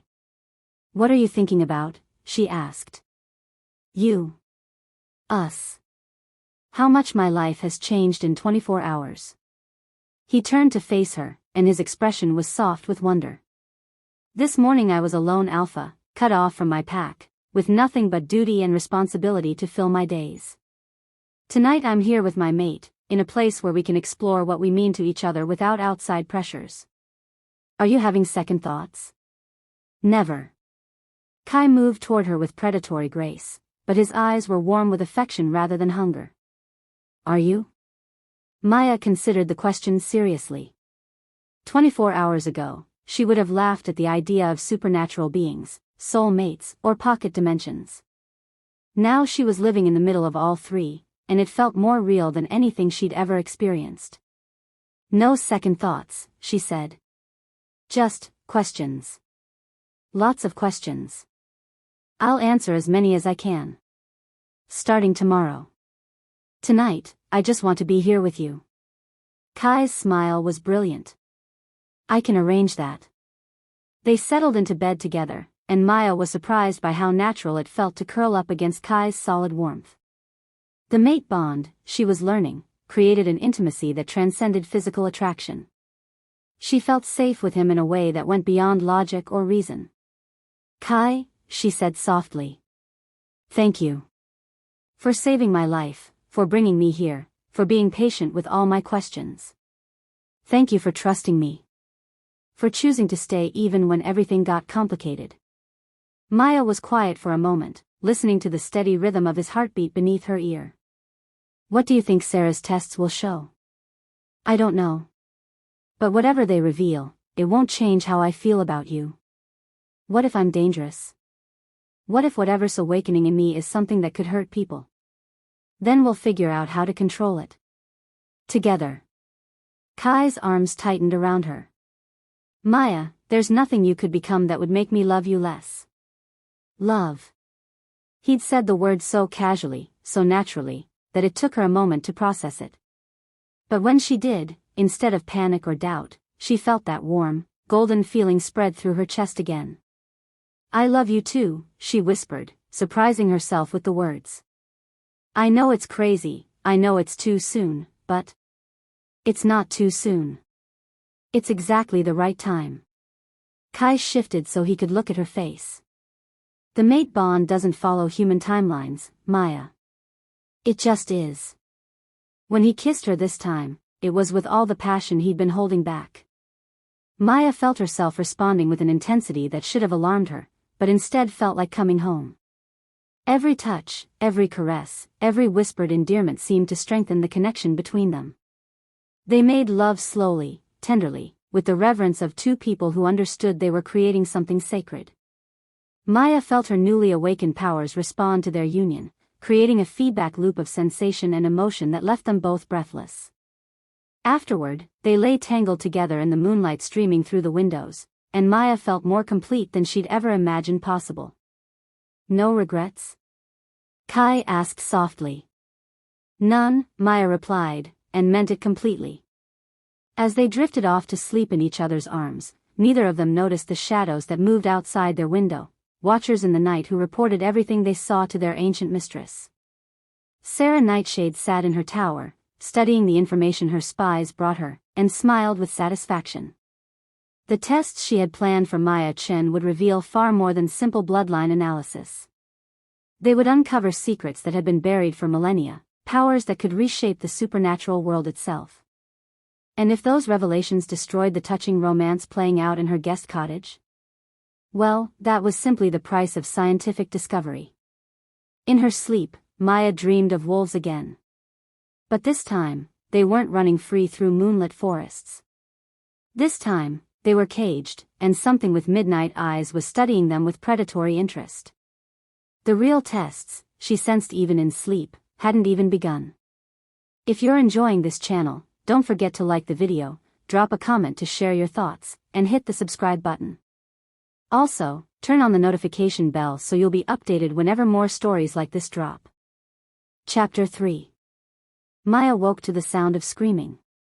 She bolted upright in the unfamiliar bed, her heart hammering as her newly awakened senses tried to process the chaos erupting outside their cottage. The screams weren't human, too wild, too primal, but they carried a note of terror that made her blood run cold. "Kai." She shook his shoulder, but he was already moving, rolling out of bed with the fluid grace of a predator responding to threat. "Stay here," he ordered, pulling on his jeans with quick, efficient movements. "Lock the door behind me and don't open it for anyone except."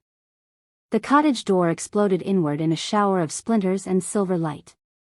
Maya had a split second to register the figures in black tactical gear before Kai shifted, his transformation so fast it was almost instantaneous.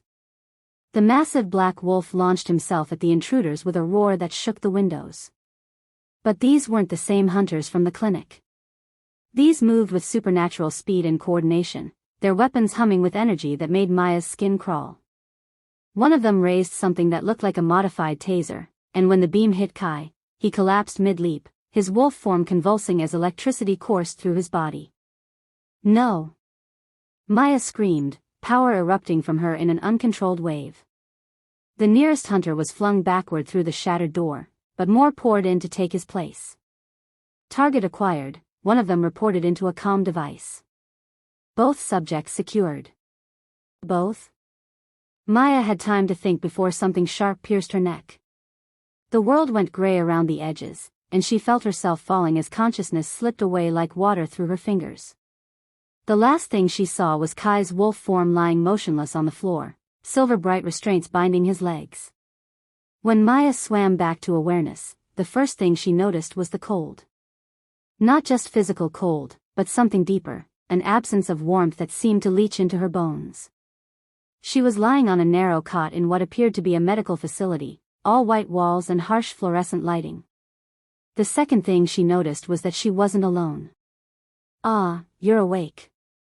Excellent." The voice was crisp, professional, with just a hint of accent Maya couldn't place. "I was beginning to worry the sedative dose had been too high." Maya turned her head, fighting through the lingering grogginess, and found herself face to face with a woman in a pristine white lab coat. She was perhaps 50, with steel-gray hair pulled back in a severe bun and eyes the color of winter ice. Everything about her radiated cold competence. "Where am I?" Maya's voice came out as a croak. "Safe," the woman replied, making notes on a tablet. "Which is more than I can say for your previous accommodations. Haven is hardly the secure facility you believed it to be." Haven. Memory crashed back in a flood of panic. Kai. Where is Kai? What have you done with him? Your werewolf companion is alive and secured in a separate facility. His continued well-being depends entirely on your cooperation. The woman set down her tablet and moved closer to the bed. "I'm Dr. Sarah Chen, director of the Prometheus Institute. And you, my dear niece, are finally where you belong." Maya stared at her in shock. "Niece? Your father was my younger brother. Dear James, always so determined to live a normal life, to pretend our family's heritage didn't exist." Dr. Chen's smile was cold as winter moonlight. "He married your mother thinking he could dilute our bloodline, raise you as an ordinary human child. How tragically naive. My parents died in a car accident when I was 15.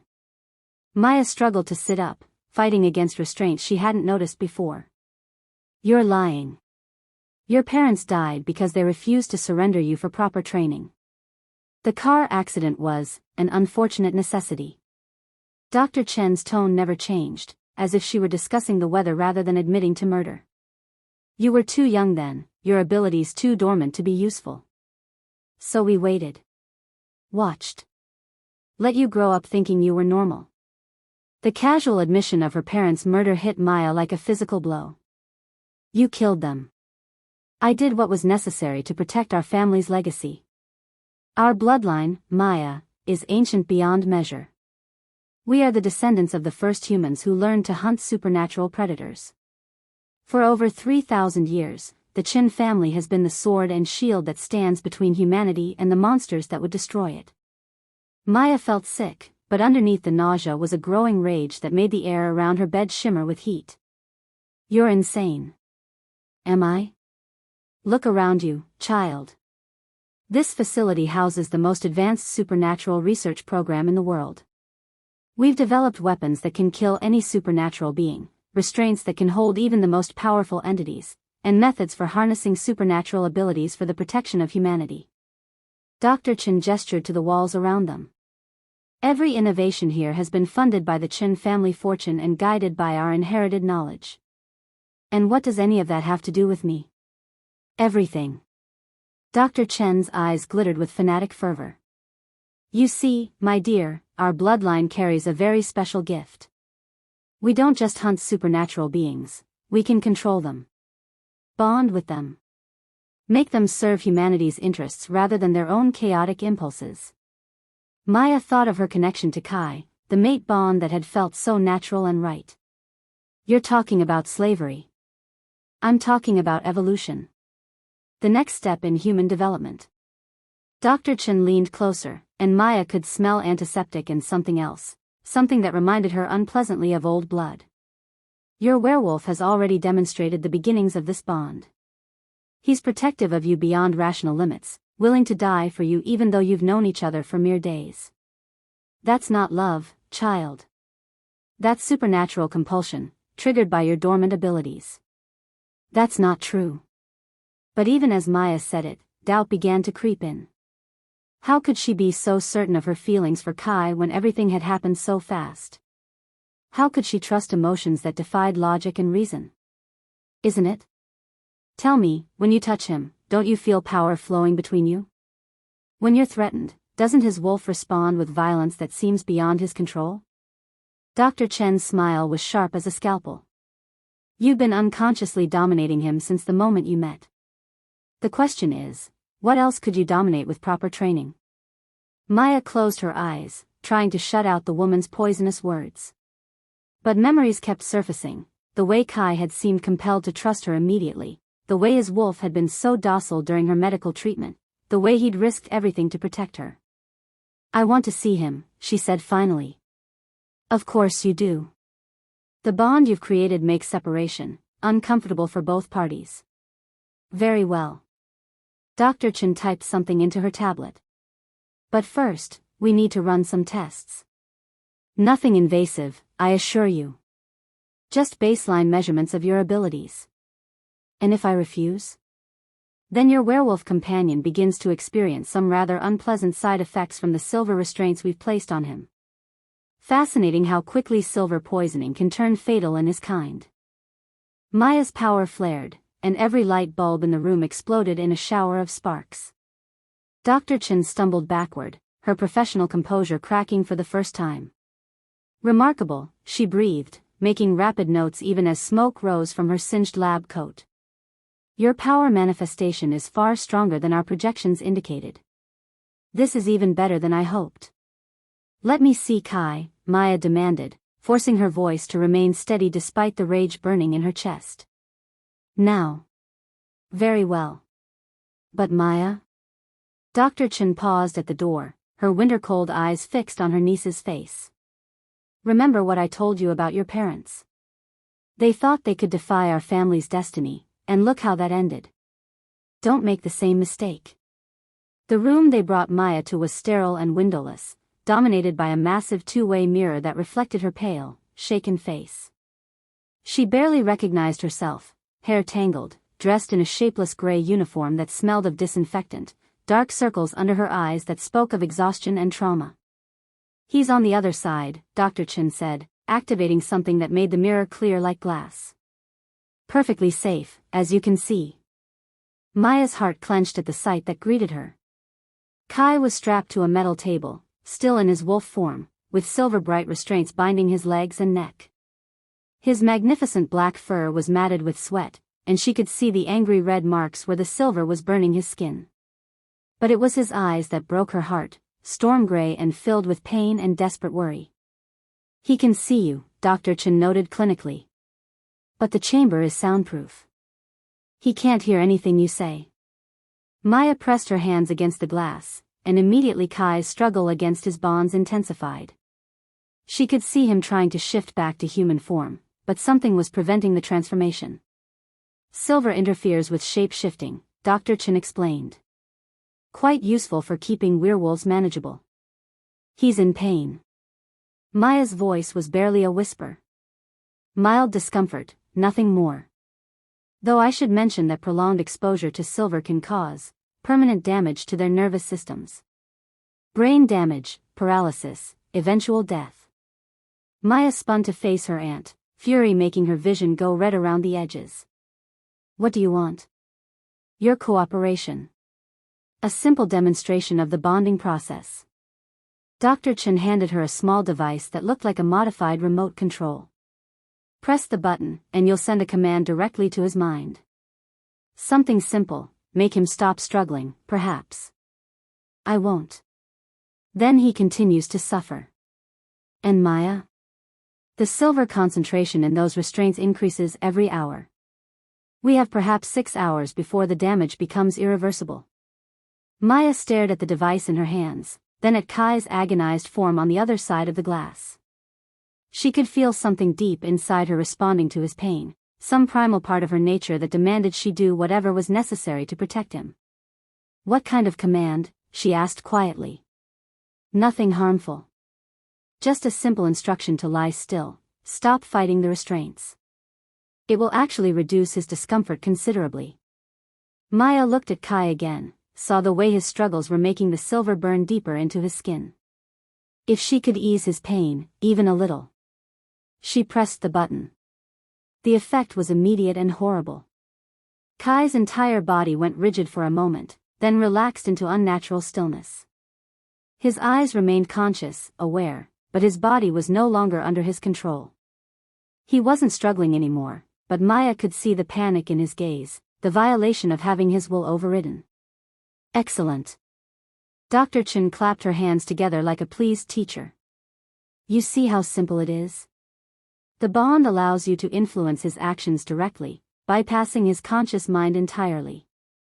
Maya dropped the device as if it had burned her. I didn't know. I thought it would just help him relax, not take away his choice. Choice is an illusion when dealing with supernatural beings, Maya. They're driven by instinct and emotion, incapable of the rational thought that defines humanity. What you've done is impose order on chaos, reason on madness. That's not true. Kai is intelligent, thoughtful, caring. Kai is a predator.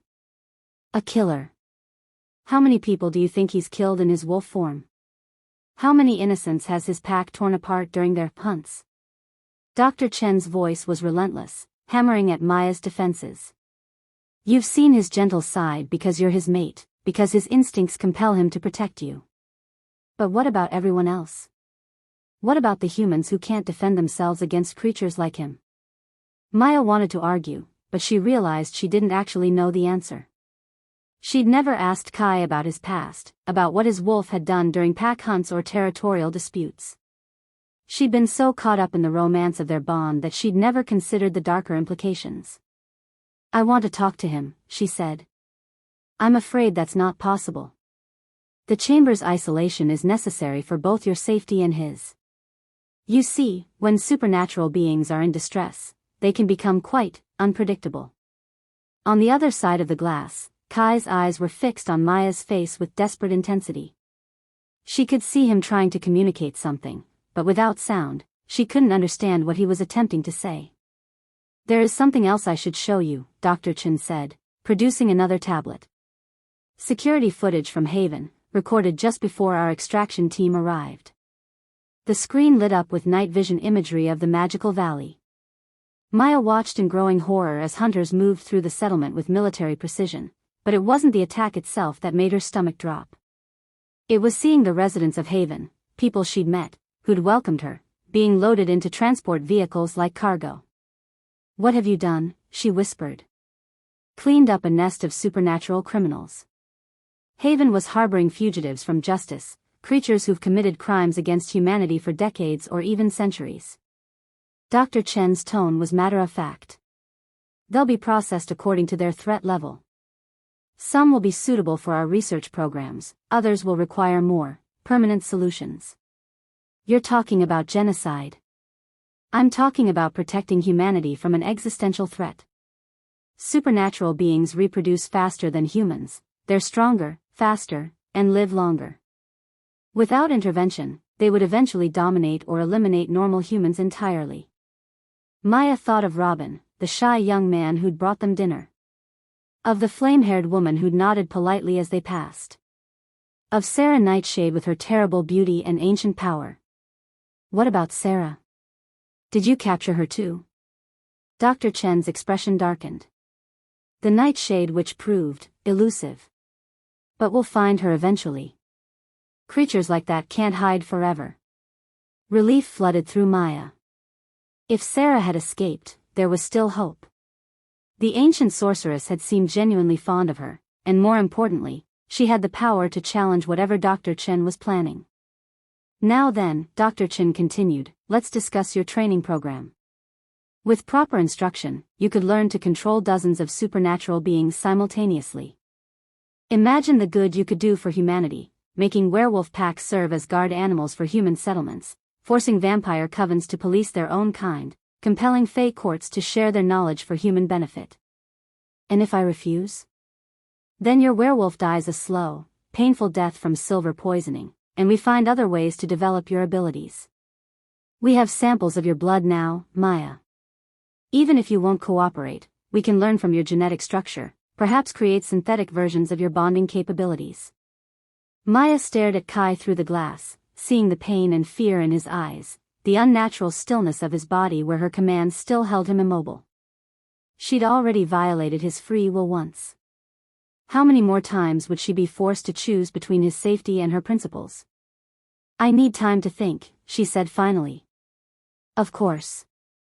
This is a significant decision, and I want you to make it with full understanding of the consequences. Dr. Chen gestured to the guards waiting by the door. You'll be returned to your quarters. Meals will be provided, and you'll have access to our library if you'd like to learn more about your family's history. As they led her away, Maya caught one last glimpse of Kai's tortured form. She pressed her hand against the glass, and this time she was sure she saw him mouth a single word, run. But there was nowhere to run to. The facility was underground, heavily guarded, and surrounded by miles of empty desert. Even if she could escape, she couldn't leave Kai behind to die from silver poisoning. The room they assigned her was comfortable but clearly a prison cell, no windows, a door that locked from the outside, and walls that hummed with the same energy she'd felt from the hunter's weapons. Supernatural dampening fields, she realized. Designed to interfere with her abilities. A stack of files waited on the small desk, and Maya found herself drawn to them despite her revulsion at everything Dr. Chen represented. The top folder contained photographs and documents dating back centuries, portraits of stern-faced men and women, all bearing the distinctive Chen features, all labeled as supernatural hunters and researchers. Her family history, laid out in meticulous detail. Generation after generation of people who dedicated their lives to studying, controlling, and often destroying supernatural beings.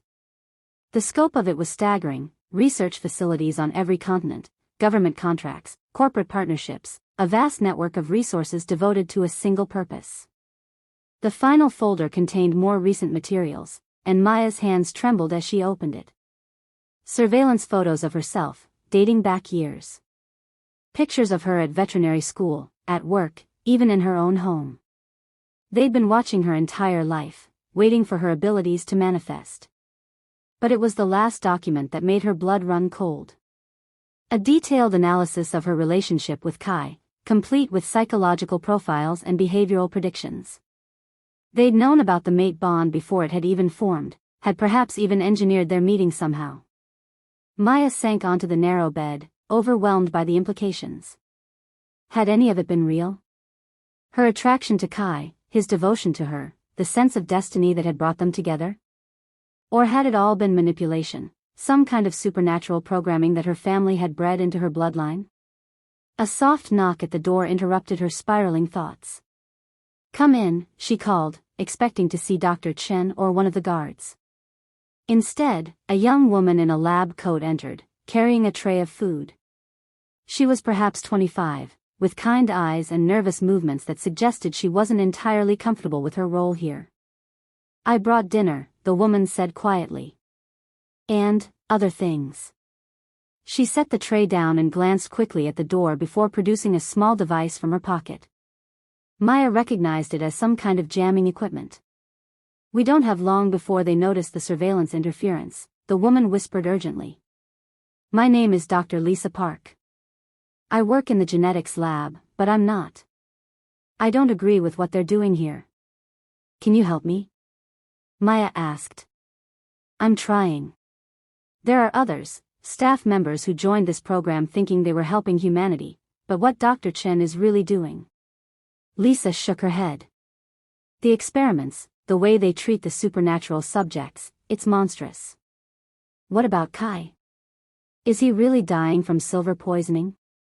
"Not yet, but she wasn't lying about the progressive exposure. You have maybe 4 hours before the damage becomes permanent." Lisa's expression was grim. "There's something else you need to know.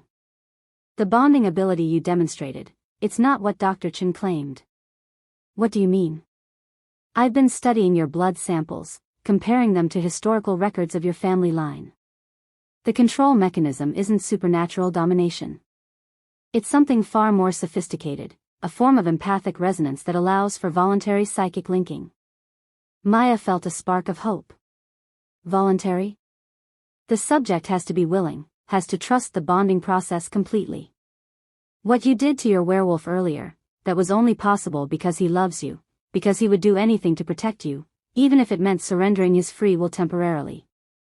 So the mate bond is real? As real as anything gets in the supernatural world. Dr. Chen is misinterpreting the data, seeing domination where there's actually partnership. Lisa glanced at her watch nervously. "I have to go." "But Maya, if you really want to save him, if you want to stop what's happening here, you need to understand what you're truly capable of."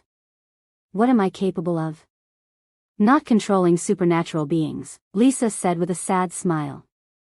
"Freeing them." After Lisa left, Maya stared at the files scattered across her bed with new understanding. Her family's history of controlling supernatural beings. What if it had been something else entirely? What if previous generations had been liberators rather than oppressors, helping supernatural beings break free from other forms of control? The thought was intriguing, but it didn't solve her immediate problem. Kai was still trapped, still suffering, and she was locked in a cell with no apparent way to reach him. But perhaps there was another way. Maya closed her eyes and reached out with her newly awakened senses, the same abilities that had allowed her to throw the hunter in the forest. She could feel the suppression field humming in the walls around her, but underneath it, she could sense something else, other minds, other consciousness scattered throughout the facility. Supernatural beings. Dozens of them, all trapped, all afraid. And among them, burning bright as a beacon, was Kai. Maya had never attempted anything like what she was planning. She'd barely begun to understand her abilities, let alone learn to use them deliberately. But as she felt Kai's pain echoing through their bond, felt his consciousness calling out to hers across the sterile corridors of the facility, she knew she had to try. Taking a deep breath, Maya opened her mind and reached out to touch the network of trapped supernatural beings. Not to control them, but to offer them something far more precious, the possibility of freedom. The response was immediate and overwhelming. Werewolves, vampires, fae, and creatures she couldn't even identify all turned their attention toward her, sensing something different about her psychic signature. Where Dr. Chen's technology sought to dominate and suppress, Maya's touch was gentle, respectful, asking rather than demanding. "Who are you?" The voice in her mind belonged to someone ancient, powerful despite their current imprisonment. "Someone who wants to help," Maya responded. "Someone who believes you deserve to be free. You're the Chen girl." "The hunter." "I'm not a hunter. I'm a healer." A pause, then grudging interest. "What do you propose?" Maya took another breath, then shared her plan with the collected supernatural minds. It was dangerous, probably impossible, and would require perfect coordination between dozens of beings who barely knew each other. But it was their only chance. "When?" the ancient voice asked. "Now." The lights went out all at once, plunging the facility into emergency lighting as every supernatural being in the complex acted simultaneously. Werewolves shifted despite silver restraints, vampires used their enhanced strength to break containment, fae wove illusions that confused the guards and disrupted electronic systems. And through it all, Maya guided them, her consciousness touching each mind briefly, sharing layouts and guard positions she'd absorbed from Dr. Chen's own memories during their conversations. The suppression field in her room flickered and died as the facility's power grid overloaded. Maya felt her abilities surge back to full strength, and she used them to shatter the locks on her door. The corridors were chaos, alarms blaring, guards running in all directions, supernatural beings fighting for their freedom with desperate determination. Maya moved through it all like a ghost, her enhanced senses allowing her to avoid the worst of the fighting as she made her way toward Kai's location. She found him still strapped to the metal table, but the silver restraints were sparking and failing as the facility's power fluctuated. His wolf form was convulsing as his body tried to shift, and Maya could see the angry burns where the silver had eaten into his flesh. "I'm here," she whispered, placing her hands on the restraints. Her power flowed into the metal, disrupting the molecular bonds that held it together. The silver crumbled to dust, and immediately Kai began to shift back to human form. "Maya." His voice was hoarse, barely a whisper. "You came for me." "Always," she promised, helping him sit up. "Can you walk?" "I can try." Kai swayed as he stood, his legs shaky from the silver poisoning, but he managed to stay upright. "We need to get out of here." "Working on it." Maya helped him toward the door, but they were intercepted by Dr. Chen and a squad of heavily armed guards. "Stop," Dr. Chen commanded, raising a weapon that hummed with supernatural energy. "You're making a terrible mistake, Maya. These creatures will turn on you the moment they're free. You can't trust them." "You're wrong," Maya said, feeling the presence of dozens of supernatural minds around her, all united in their desire for freedom. "You've been wrong about everything." Dr. Chen fired, but the energy beam never reached them. A werewolf in hybrid form intercepted it, snarling as the weapon's blast sent him crashing into the wall. More supernatural beings poured into the corridor, surrounding Dr. Chen's forces. "You can't stop all of us," Maya said quietly. "And you can't keep us prisoner anymore." "This isn't over," Dr. Chen snarled. "You think you're saving them, but you're dooming humanity. When they turn on your species, when they hunt your kind for sport, remember that you could have prevented it. If that happens, I'll deal with it then.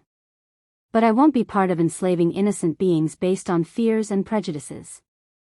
Maya turned away from her aunt, supporting Kai as they joined the stream of escaped supernatural beings heading for the surface.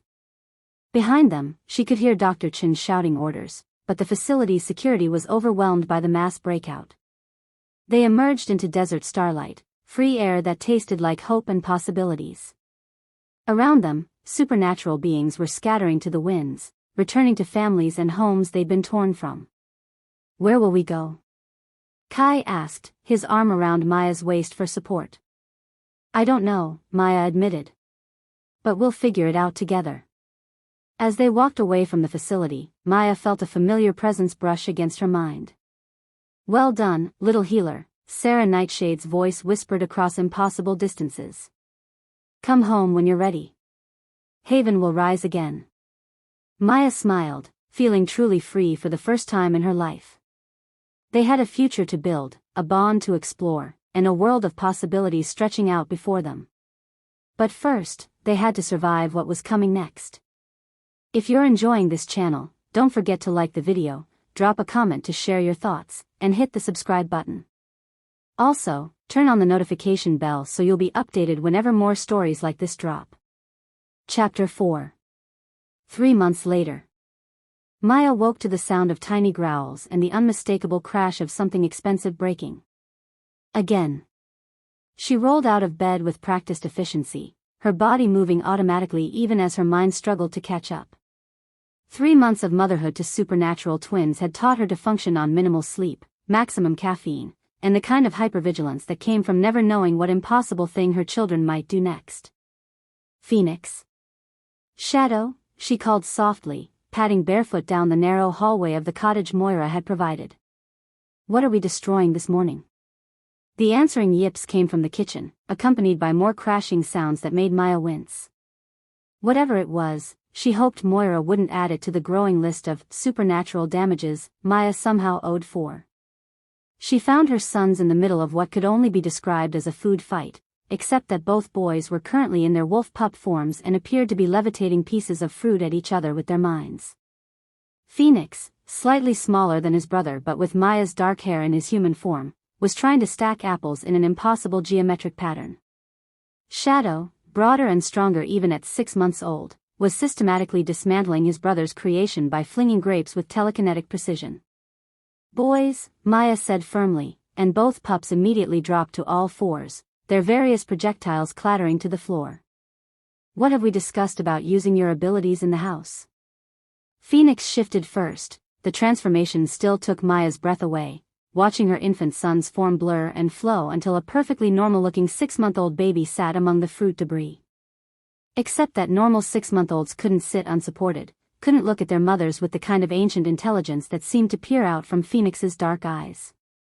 "Sorry, Mama," he said clearly, his vocabulary and diction those of a much older child.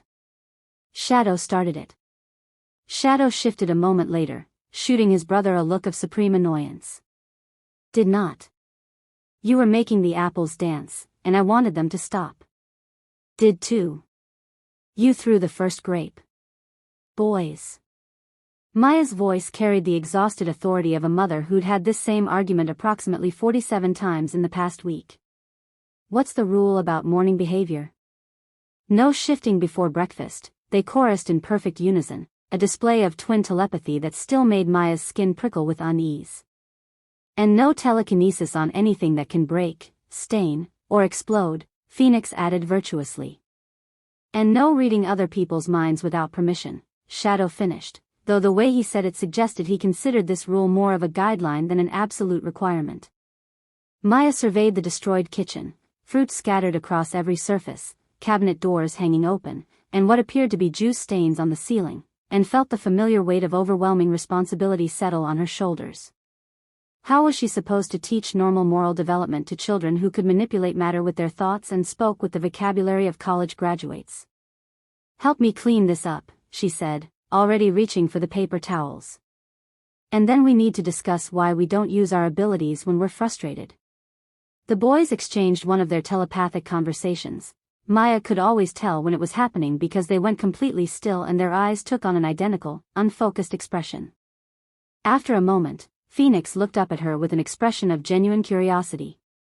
"Mama, why do the other people here get scared when we use our gifts?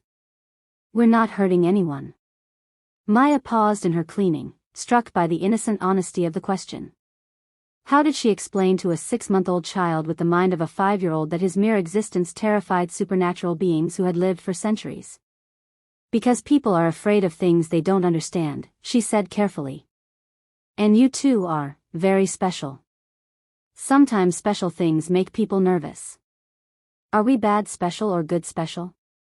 Shadow asked, and the vulnerability in his voice made Maya's heart ache. "You're just special, sweetheart. Whether that's good or bad depends on what you choose to do with your gifts."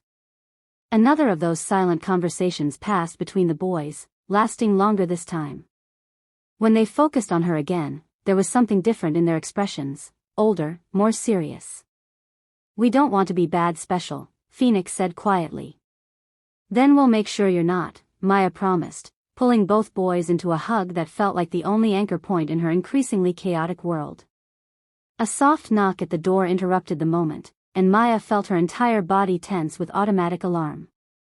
Visitors were rare at the sanctuary, and unexpected ones were usually dangerous.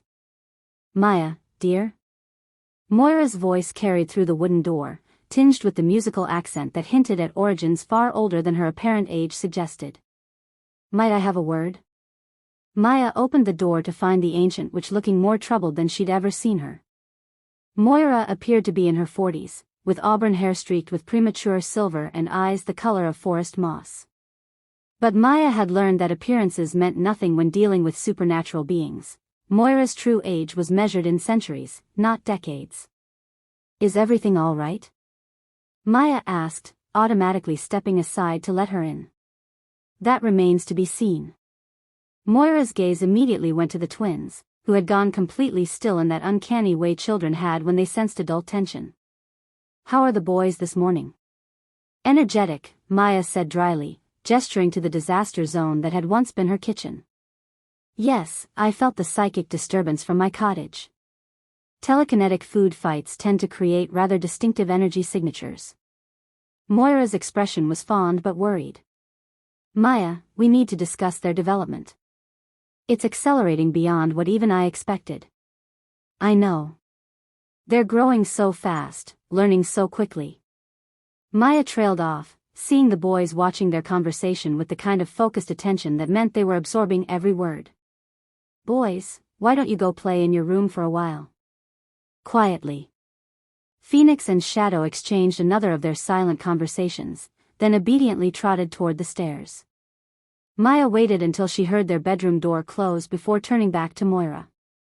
"How bad is it?" she asked. "That depends on your perspective. Intellectually, they're developing at roughly 5 times the normal human rate.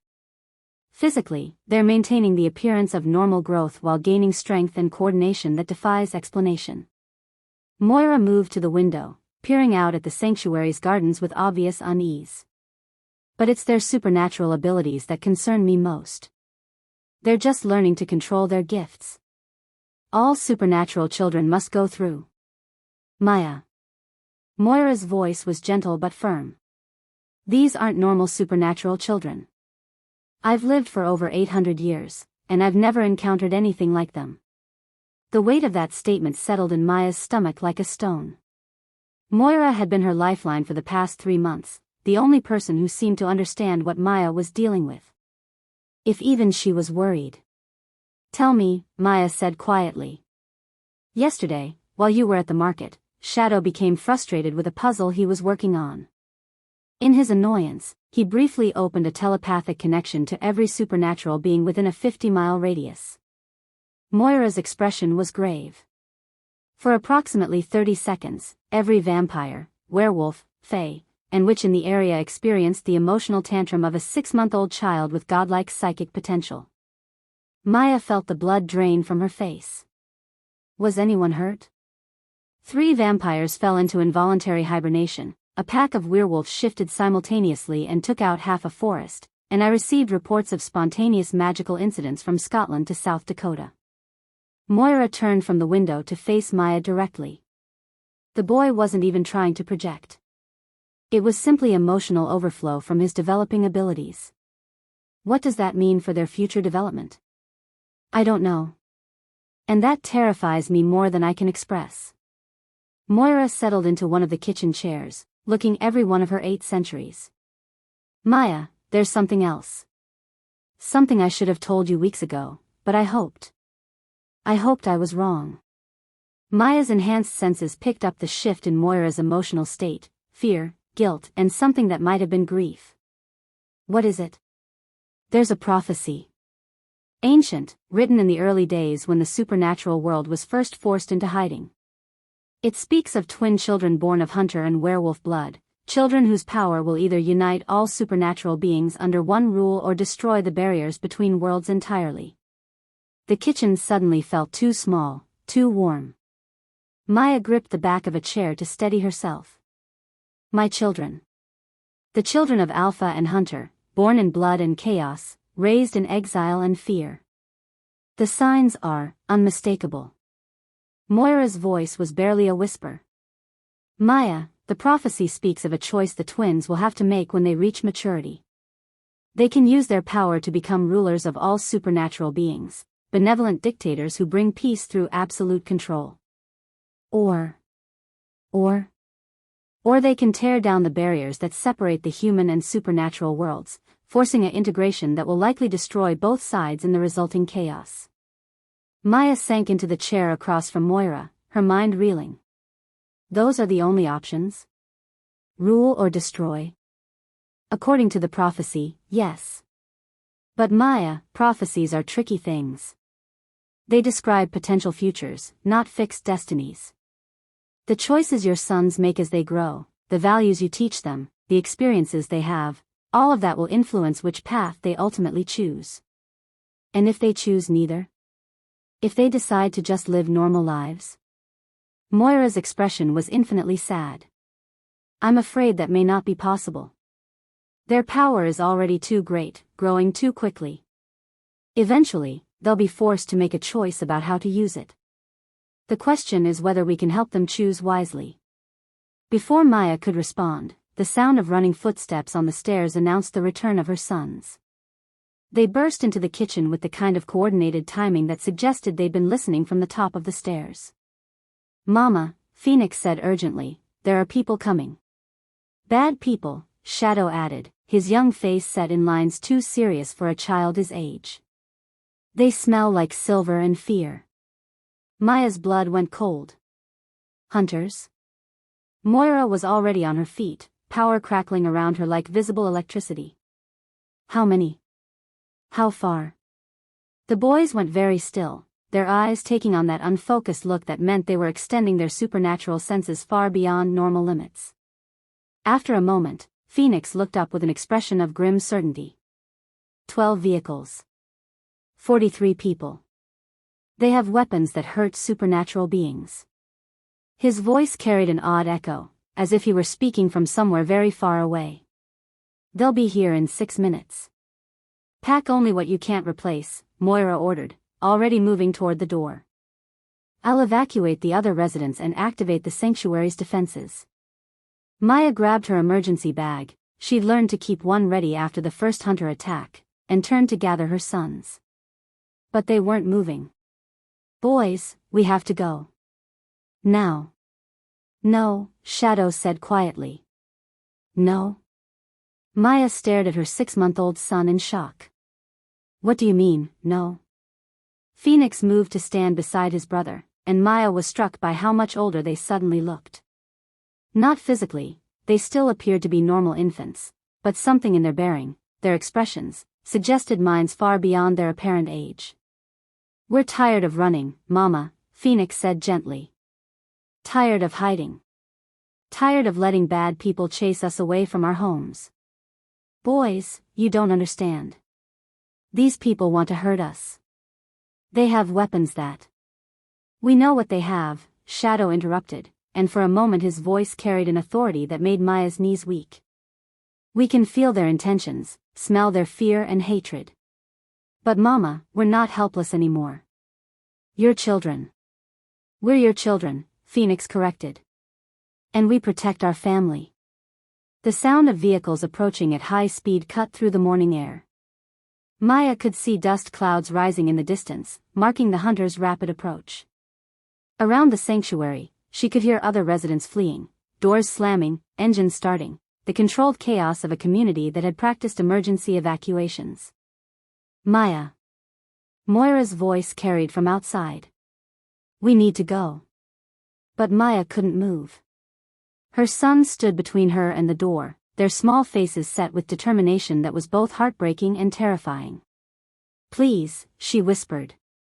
Please don't do this. Let's just run. We can find another sanctuary, another place to hide. No more hiding, Shadow said firmly. The twins moved to the front window, standing side by side as they peered out at the approaching threat. Maya watched in fascination and horror as their eyes began to glow, not with reflected light, but with power that seemed to come from within. 43 people, Phoenix murmured, his voice taking on that distant echo again. All of them afraid. All of them angry. Most of them, confused.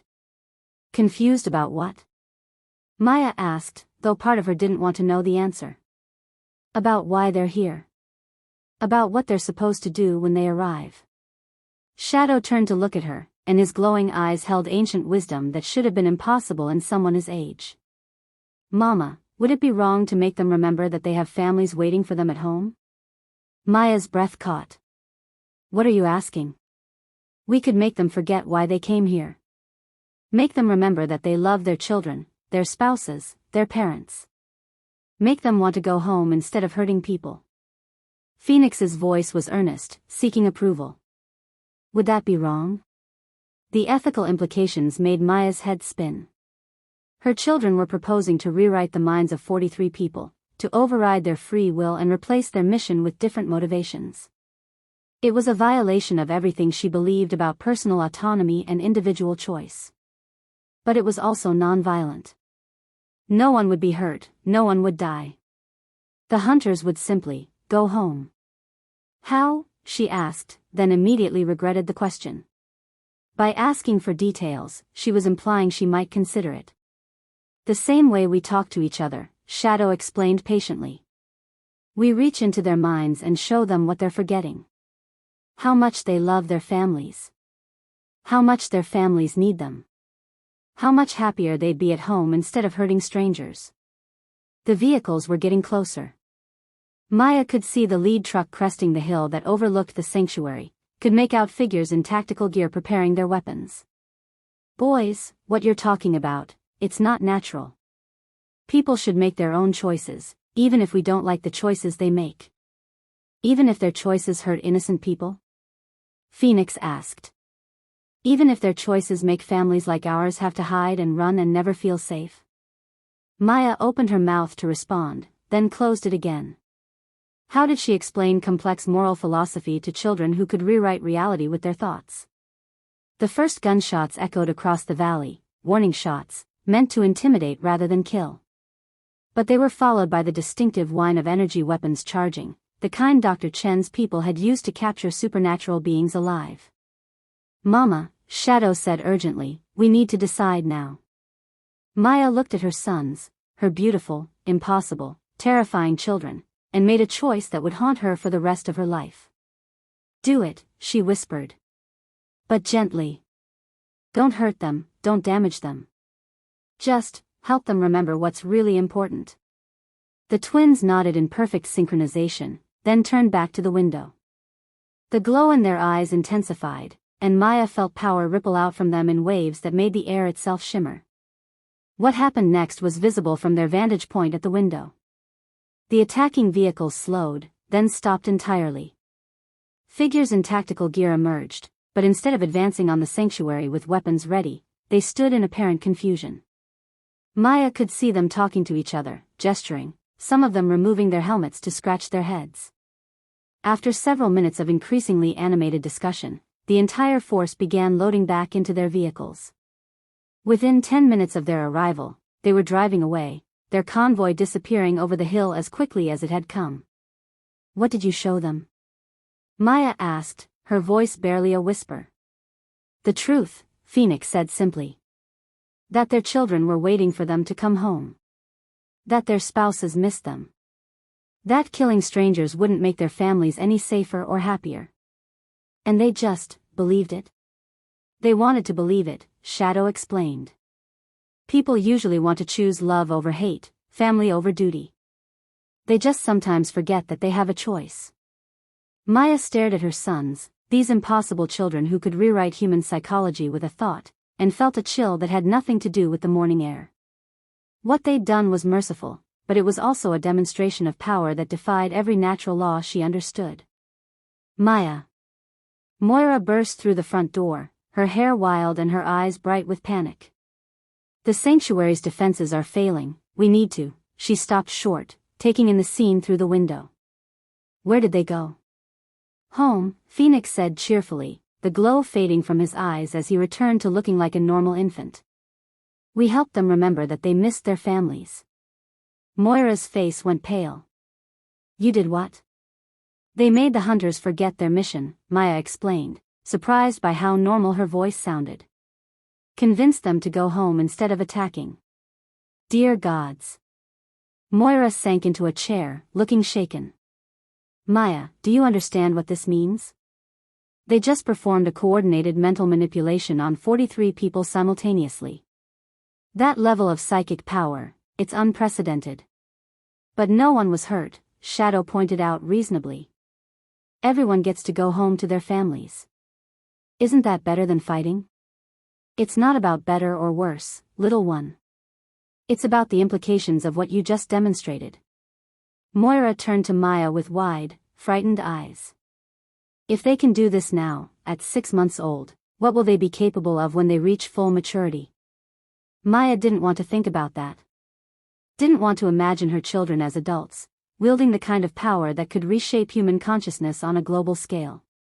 But the question hung in the air between them, impossible to ignore. "We should leave," she said finally. "The sanctuary's been compromised. Even if those hunters don't come back, others will." "Where will you go?" Moira asked. "Maya, there aren't many places that can hide power like theirs. And after today's demonstration." "What do you mean?" "Every supernatural being within 100 miles felt what they just did. Word will spread, about the twins, about their abilities, about their potential." Moira's expression was grim. "You won't just be hiding from hunters anymore. You'll be hiding from supernatural beings who want to use their power, or who see them as a threat to be eliminated." As if summoned by her words, Maya's enhanced senses picked up new arrivals, multiple supernatural signatures approaching the sanctuary from different directions. Not hunters this time, but something potentially just as dangerous. "Pack leaders," Phoenix said quietly, his young face troubled. 3 different groups. They're here because of what we did." "What do they want?" Maya asked, though she dreaded the answer. Shadow closed his eyes, extending his supernatural senses to touch the approaching minds. When he opened them again, his expression was ancient and sad. "Some want to protect us. Some want to use us. And some..." He trailed off, looking at his brother. "Some want to kill us," Phoenix finished. "They think we're too dangerous to live." Maya felt the familiar weight of impossible choices settling on her shoulders. Stay and fight, putting the sanctuary's other residents at risk? Run again, spending the rest of their lives fleeing from one threat after another? Or make a stand here and now, using her children's power to force a resolution? Before she could decide, another presence touched the edge of her consciousness, familiar, beloved, and frantically worried. "Maya." Kai's voice in her mind was strained, desperate, carrying across impossible distances through their mate bond. "I'm coming." Hold on. Kai, she whispered, and felt her son's attention snap to her with laser focus. Papa's coming? Phoenix asked, and for the first time in months, he sounded like the child he actually was. He's really coming? Shadow added, his tough facade cracking to reveal the little boy who missed his father. He's coming, Maya confirmed, feeling Kai's presence growing stronger as he approached. But boys, you need to know, he's been searching for us for months. He's probably not the same person you remember. We know, Phoenix said quietly. We can feel him. He's hurt. Angry. More wolf than man. Can we fix him? Shadow asked with the innocent confidence of a child who believed love could solve anything. I don't know, Maya admitted. But we can try. The sound of a motorcycle engine roaring up the sanctuary's access road announced Kai's arrival. Maya moved to the window and felt her heart clench at the sight of him. He was thinner than she remembered, his dark hair longer and unkempt, his clothes torn and dirty from months of living rough. But it was the wildness in his posture, the way he moved with predatory grace even in human form, that told her how far he'd fallen without their mate bond to anchor him. Kai dismounted the bike and stood in the sanctuary's courtyard, his storm gray eyes scanning the area with the focused intensity of a predator searching for threats. When his gaze found the cottage window where Maya stood, their eyes met across the distance. The mate bond, dormant for months, flared to life with such intensity that Maya gasped. She felt Kai's emotions crash into her, relief, desperate love, rage at their separation, and underneath it all, a wildness that spoke of a man who'd spent too long walking the edge between human and beast. Maya. His mental voice was rough, strained. You're safe. You're alive. I'm here, she responded, pouring all her love and relief into the connection. We're all here. Kai's head jerked up, his enhanced senses no doubt picking up their children's sense for the first time. Maya watched a dozen emotions play across his face, wonder, disbelief, fierce protectiveness, and something that might have been fear. The boys, he said wonderingly. They're so much bigger. Come inside, Maya invited. Come meet your sons properly. But before Kai could move toward the cottage, the other supernatural arrivals made their presence known. Werewolves emerged from the forest, 3 different packs, their postures suggesting barely contained hostility toward each other. From the other direction came vampires, moving with the fluid grace of apex predators. And from the air itself, Fae materialized with the unsettling beauty of beings who existed partially outside normal reality. All of them focused on the cottage where Maya and her children waited. This is not good, Moira muttered, power beginning to crackle around her hands. Maya, we're about to be caught in the middle of a supernatural political nightmare. Through the window, Maya could see Kai positioning himself between the cottage and the various supernatural factions, his body language clearly stating his intention to protect his family at any cost. But he was outnumbered at least 20-1, and several of the pack leaders were alphas in their own right. What do they want? Maya asked. The twins exchanged one of their telepathic conversations, then Phoenix looked up at her with eyes far too old for his face. They want to decide our future, he said quietly. Whether we live or die, whether we're trained or imprisoned, whether we're weapons or symbols or... He trailed off, looking troubled. Or what? Or gods, Shadow finished, his young voice carrying implications that made Maya's blood run cold. Outside, one of the pack leaders, a massive man with the bearing of someone accustomed to absolute authority, stepped forward to address Kai directly. Maya couldn't hear the words, but she could see the tension in every line of Kai's body as he responded. They're negotiating, Moira observed. Trying to reach some kind of agreement about what to do with you and the children. Without consulting us? Maya's voice carried an edge of anger that made both twins look at her with interest. Mama, Phoenix said carefully, we could make them all go away. Like we did with the hunters. All of them? Maya asked, looking at the dozens of supernatural beings gathered outside. It would be easy, Shadow added. Easier than the hunters, because supernatural minds are more flexible. We could make them forget we exist, make them want to be anywhere but here.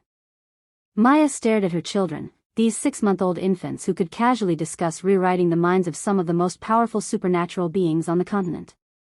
The power they possessed was staggering, but it was the matter-of-fact way they discussed using it that truly terrified her. "No," she said firmly. "We don't manipulate people just because it's convenient. We only use power like that when there's no other choice." "But Mama," Shadow protested, "they're talking about us like we're things they can trade or control. Don't we have a choice in what happens to us?" Before Maya could respond, the cottage door opened and Kai stepped inside. Up close, the changes in him were even more pronounced. There was something wild in his eyes, something barely contained that spoke of a man who'd spent months living more as beast than human. But when he saw the twins, all of that wildness softened into wonder. "My sons," he whispered, dropping to his knees as Phoenix and Shadow ran to him. The reunion was everything Maya had dreamed of during their long separation, Kai gathering both boys into his arms, his face wet with tears as he breathed in their scents and marveled at how much they'd grown. The boys clung to him with desperate intensity, and Maya could feel their joy and relief through the family bonds that connected them all. But the moment was interrupted by raised voices outside, the sound of supernatural politics turning heated. "They can't reach an agreement," Moira reported from her position by the window. "The werewolf packs want to claim the children as potential alphas. The vampires see them as a threat to be eliminated. And the Fae." She paused, looking troubled. "The Fae are talking about ancient prophecies and cosmic balance." Kai's arms tightened around his sons, his protective instincts flaring. "How many are out there?" "Too many," Maya said simply. "And more arriving every hour. Word is spreading about what the boys can do." "What they can do?"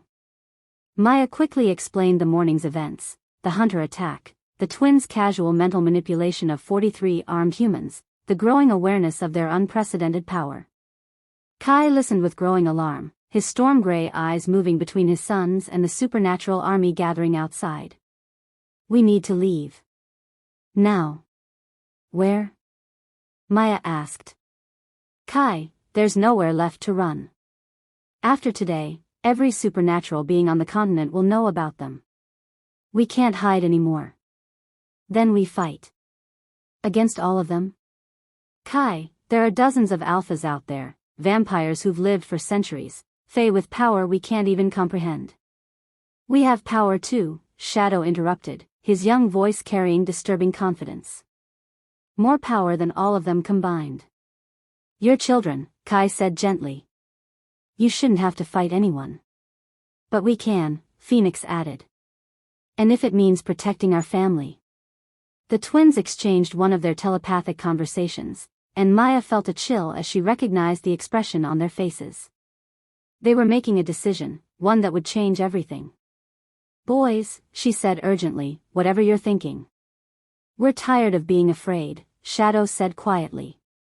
"Tired of running, tired of hiding, tired of letting other people decide what happens to us. We want to go home," Phoenix added. "To pack territory, where we belong. And if anyone tries to stop us." The boys' eyes began to glow again, but this time the light was different, darker, more intense, carrying undertones of power that made the cottage's windows rattle. Outside, every supernatural being in the courtyard suddenly went very still, their heads turning toward the cottage with expressions of dawning alarm. "Dear gods," Moira whispered. "They're not just projecting power anymore. They're drawing it in. From the earth, from the air, from every living thing within miles." Maya could feel it too, a vast pulling sensation, as if her sons were gathering energy from sources she couldn't even identify. The very air seemed to thicken with potential, and she realized with growing horror that they were no longer dealing with children who happened to have supernatural abilities. They were dealing with something else entirely. "Boys," Kai said carefully, "you need to stop. This much power. We'll make sure no one ever tries to hurt our family again," Shadow finished, his 6-month-old voice carrying authority that made even Kai step back. Outside, several of the supernatural beings began backing away from the cottage, their survival instincts finally overriding their political machinations. But others, the oldest, most powerful ones, stood their ground, recognizing the magnitude of what they were witnessing. Maya felt her children's power building towards some kind of crescendo, and she knew with absolute certainty that whatever they were about to do would change the supernatural world forever. The only question was whether any of them would survive to see what came next. To be continued. If you enjoyed this first part of the story, do well to like the video, hit the subscribe button and turn on the notification button so we'll receive the notification once the video drops. Check channel for the continuation of the story.